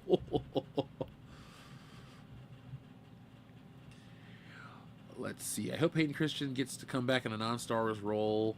I think Hayden Christensen is a good actor who had a bad director. Like, watch Jumper. That's a pretty solid movie. I'm not saying it's going to win an Oscar, but I watched it. God, it's like almost... It's just... I'm sorry. Like, I don't feel old. But when I'm like, man, I watched this movie 18 years ago or 17 years ago, I'm just like, wow, where does the time go? But I remember watching that because that was... When I was in high school, a lot of these pirate streaming sites would pop up. You would just, like, click on a movie, and you didn't have to download it. It would play like YouTube. So I would watch that. I watched Jumper like that. That's how I saw the '09 Star Trek. And if I liked the movie, I'd go out and rent it or buy it. Let's see. What else we got in the chat? Thank you guys for sticking with me. There's more people now than there were earlier. It's like, hey, we're going to hit 400 and, blah, blah, blah. We'll call it a night. Now we're at 107 and we keep on rolling. I will stay on until I almost fall. I'm not going to fall asleep on air. Dion's not here, so what are we going to do? Let's see. The first time I learned what manga was from Dragon Ball, foreign exchange student brought his paperback. First question is, why is this kid beating up an old man? With the martial arts, Master Roshi. My first introduction to that show was Adult Swim, like a lot of people. Well, Toonami, excuse me. 1999, and I thought it was the coolest shit ever, and I was hooked. Earlier this year when I went on my Dragon Ball Z kick that you guys definitely heard me talk about on the channel, it was reminding me of that 90s nostalgia and those promos and the pictures and the toys from Irwin. I love 1999 Dragon Ball Z stuff because it was so obscure and hard to get. Like, if you weren't there, you don't remember that it was actually hard to find anime, because you would like, okay, for example, there were the cartoons that were clearly like manga dubs. You knew they were just Japanese cartoons, but then you had like the influx of stuff. Then Pokemon changed a lot of that too. John Thomas, thank you very much for your super chat. John says, if Steve Rogers' cells repaired too fast to get drunk, wouldn't he be essentially immortal and not age? Probably. That's why he looks as good as he does in the comic books, being 100 years old. I guess there's a limit. Like, if he would have been 100 in 2006, I guess he is like 150, right? At the end of Avengers Infinity War, or Endgame, excuse me. I mean, personally, I just would never have him age. I'd have him age with the actor and just kind of be like, yeah, well, that's how the slow aging works, or some crap like that. But I don't think he would age. Like Wolverine is like 200 and something years old, right? He's born pre-Civil War, right? Is he like 18? Look, I don't know every Wolverine factoid. I'm just going by, I remember in that movie that I hated, Wolverine Origins, he was born during, like, right before the Civil War, right after it, but he fought in World War One and then World War II. Maybe he did fight. He didn't fight in the Civil War. I can look it up. I don't want to. It's too late. Yeah, the thing is about the character being, like, biologically immortal, as we're saying in the chat, is it kind of works out great, because you can always keep, because World War II is so important to Captain America. Like, the Punisher, he was in Vietnam, they moved it up to, was it Desert Storm, then it was Iraq. Like, you can, like, move him up with a skirmish to a point. We're kind of at a point where, like, you can't, because we haven't had more of those skirmishes. Like, the Middle East was the last big thing we've, been involved with like that. So Steve Rogers is always a World War II guy. Red Skull, you can age these people or have them, stay young enough to be on model, as they say in comics, but you don't have to, age them like that. Plus, I don't really like the idea of old man versions of characters. Like, I have Spider-Man Reign I keep some stuff in the office, and then in the living room I keep my library of stuff. And I got that in there, Spider-Man Reign. It's a fun story. But I also don't really want to read about old man Spider-Man. It only appeals to me with old man Batman because it's Frank Miller, and Frank Miller's the shit. Well, was. I respect him, but, I like his older work. Clone Geek, you've read more Punisher than me. Have a version of Old Man Kendo. Guys, if you enjoy the way I write Kendo in the comics, you are really going to love Wokebusters. Some of my favorite lines of dialogue come from him, and he gets to go on like a Mission Impossible style sneaking adventure at one point in the book. And even in Stealing Solo too, like, let's see if I got anything that I will show, because I don't want to spoil shit, but like, even when I'll do like stuff with Kendo, or when I need like exaggerated stuff, Kendo is always my go-to guy. And it's nothing to do with the real guy. You got to remember, folks, I'm locked into this situation where I'm telling a continuation, but I don't write the characters because it's I want it to be about me, or I want to be in a comic book. It's not that. It's the first one was funny because we came up with the concepts on the podcast, so it was kind of an extension of that. But they all exist in a way that you don't need to know us. Like, you can give these books to complete strangers, and you think, oh, this is just a group of guys that live together in a house, or this is a group of guys that started a business together. But Kendo is always my favorite one to write, because it's just, you can do the most insane. It would just be any character, but for our sake, it's a character called Kendo. But you can do the zaniest shit with him, and you can really diffuse a situation. You can set it over the top. Like in the new book, we have him begging Mark Hamill, please don't kill us, or was it please don't turn? Whatever. It doesn't matter. But I got him like literally on his knees begging, like, please, please, please. It wouldn't be as funny if like I did it, or Dion or Nick. It's all about the humor. Yeah, it is, Clone Geek. That's the funny part. Like, we go into a sewer in Wokebusters and check it out. That's all I can say. Jettison guy, what is up? I think you messaged me on Twitter about did you make the CGI image of Harrison Ford reading Stealing Solo? That made me chuckle. If that was you, thank you. But I'm pretty sure you messaged me about it. Nick is the underrated bullshitter. Nick's great. I mean, I'm partial to everybody. They're my real life buddies.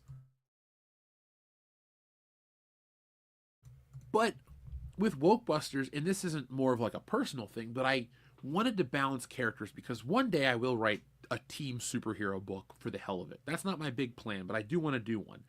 And I use this book as a proving ground to how to write multiple characters that are different enough and have a different enough voice. Because there are many shots in these books where we have off-screen speaking. And I don't really like to put a million tails on the word balloons off camera. Sometimes you'll have floating balloons around a picture, but it's very clear. But you'll know who's talking based on the way they speak. I make sure everybody speaks differently. Everybody has a different character. Everybody has different motivations. I do work those things out, and then I just kind of simplify it to the dialogue. So, Kendo's the janitor at the college. He is very much our blue-collar character. Nick is the scientist. Nick talks in a way that even, put it like this, in the hierarchy of the science, it's like Nick is the science guy. Then I understand Nick's stuff as well as Dion, but I use less technical terms than Nick. Dion uses less technical terms than me. Kendo doesn't know what the word technical is. So that's how I phrase it. And it's just about characters, and it's about hierarchy, and it's how to differentiate. And I think modern comics don't do that, really. They kind of just, a lot of these people will pick up and go, oh, I'm just writing Colossus and this and that. Let's use Tavarish and a couple other generic-ass things, and that's his character.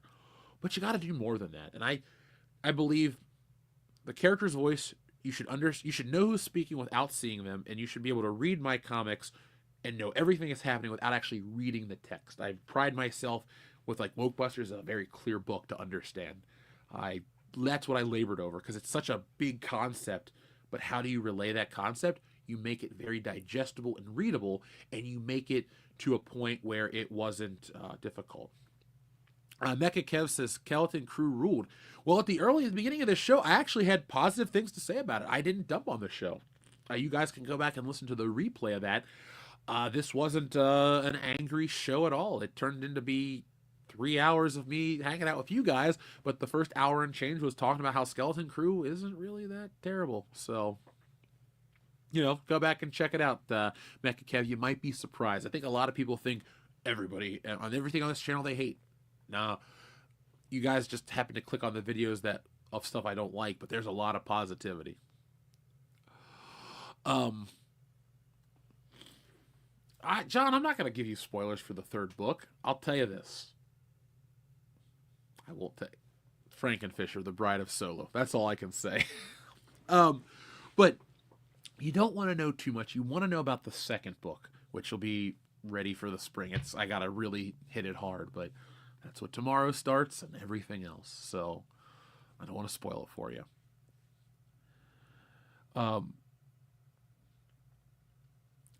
Dude, I love that Jettison guy. Thank you. I'd love to send it to him and to see him read it, but what I don't want is a picture of me jamming it in his face and he's like, what? That'd be really funny. It's the book Harrison Ford doesn't want you to read. You're like, why? Why does he want me to read this book? I want to read it now. I'm sure he'd get a chuckle out of it.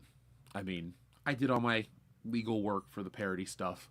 I think my book reads kind of like a Mad magazine at times. It's very madcap. That's the right word for it.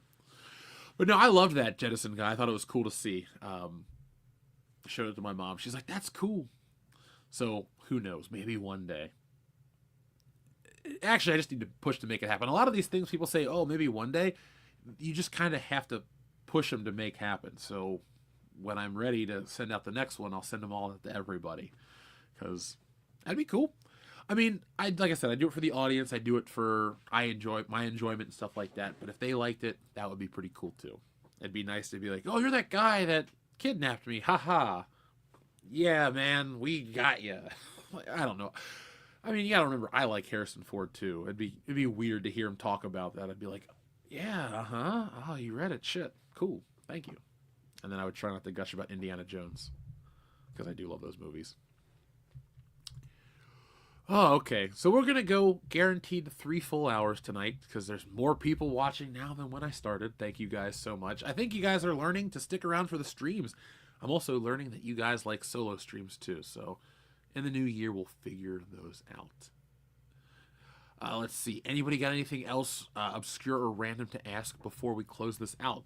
Again, I want to thank everybody for hanging out. It's been a blast. It always is. And after I get off, I'm going to eat a cough drop because we are having record lows right now. It's only 22 degrees. This is NPR. No. It's been cold. And I don't know. I think a lack of sleep might be catching up with me. Maybe I did vacationing too hard. Maybe I did. I really enjoyed Black Friday, Survivor Series Saturday. It was a lot of fun. So let's see what else we got going on in the chat. Hail to everybody here again. Thank you guys for joining. Clone Geek, you gotta go to bed. Yeah, you definitely should. It's, yeah. Well, it's school's what, another 2 weeks? When did my... Yeah, we got out like the week before Christmas, I think, at Michigan State. And then we went back the week after New Year's or whatever, close enough. I mean, I go to Michigan still for New Year's, so that's never going to stop. That is the tradition. I got Dion's Christmas presents. And no, I didn't buy him a horse statue. I'm not going to tell him. I'm not going to tell you guys because he might watch the stream and I don't want to spoil it for him. But it is pretty cool. I wanted to get him something on brand. But I know that this person won't watch it. I buy his wife a gift every year from Friends because Dion hates Friends. And so I troll Dion by giving his wife Friends gifts. They have Friends posters, Friends books. One day I'll get him the box set. This year I got him some mugs. Harrison Ford lives in Jackson Hole, Wyoming. Maybe they have a comic shop. You know, Tanner, when I was a kid, I knew that. We went to Wyoming. I had a stepdad who was a truck driver in the 90s, and we were on a cross-country trip to California, and we had to drive through Wyoming, and I saw an airplane. I'm like, maybe that's Harrison Ford. My mom's like, maybe it is. I mean, it was like a little, independent plane. So my 8-year-old mind was like, oh, there's Harrison Ford. Cool. So it would just be bizarre. I don't think he would be... Who would be angry at stealing Solo? That's all. I got to get him a horse head. I could do that. Maybe I just...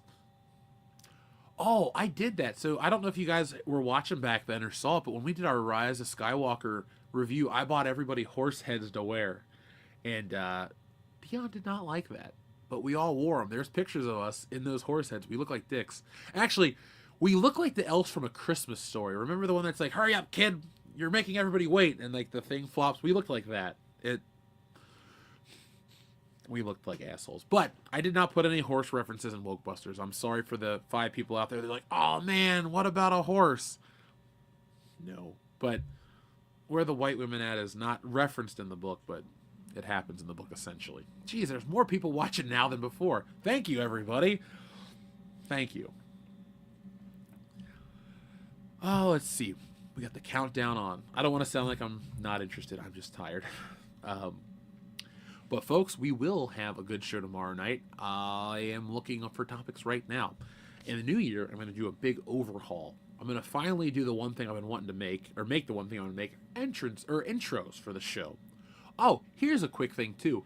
I was invited to the Christmas party for the Side Scroller, so I will be on that show on the 20th of December. So check me out over there as well. Craig and Blabs are always a fun group to stream with.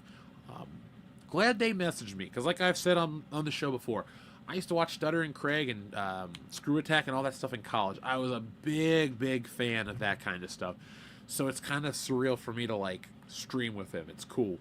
Kind of like when I would stream with Ethan, because I would read his comic books. I knew him. I was like, oh, this guy messaged me to do shit? Cool. If you're my Facebook friend, every once in a while on my history, it'll pop up like a DC comic artist messaged me. We're going to stream again. And it worked out. I was excited because I'm a fan of these people's stuff. So the Side Scroller shit works out great for me because I've always liked Stutter and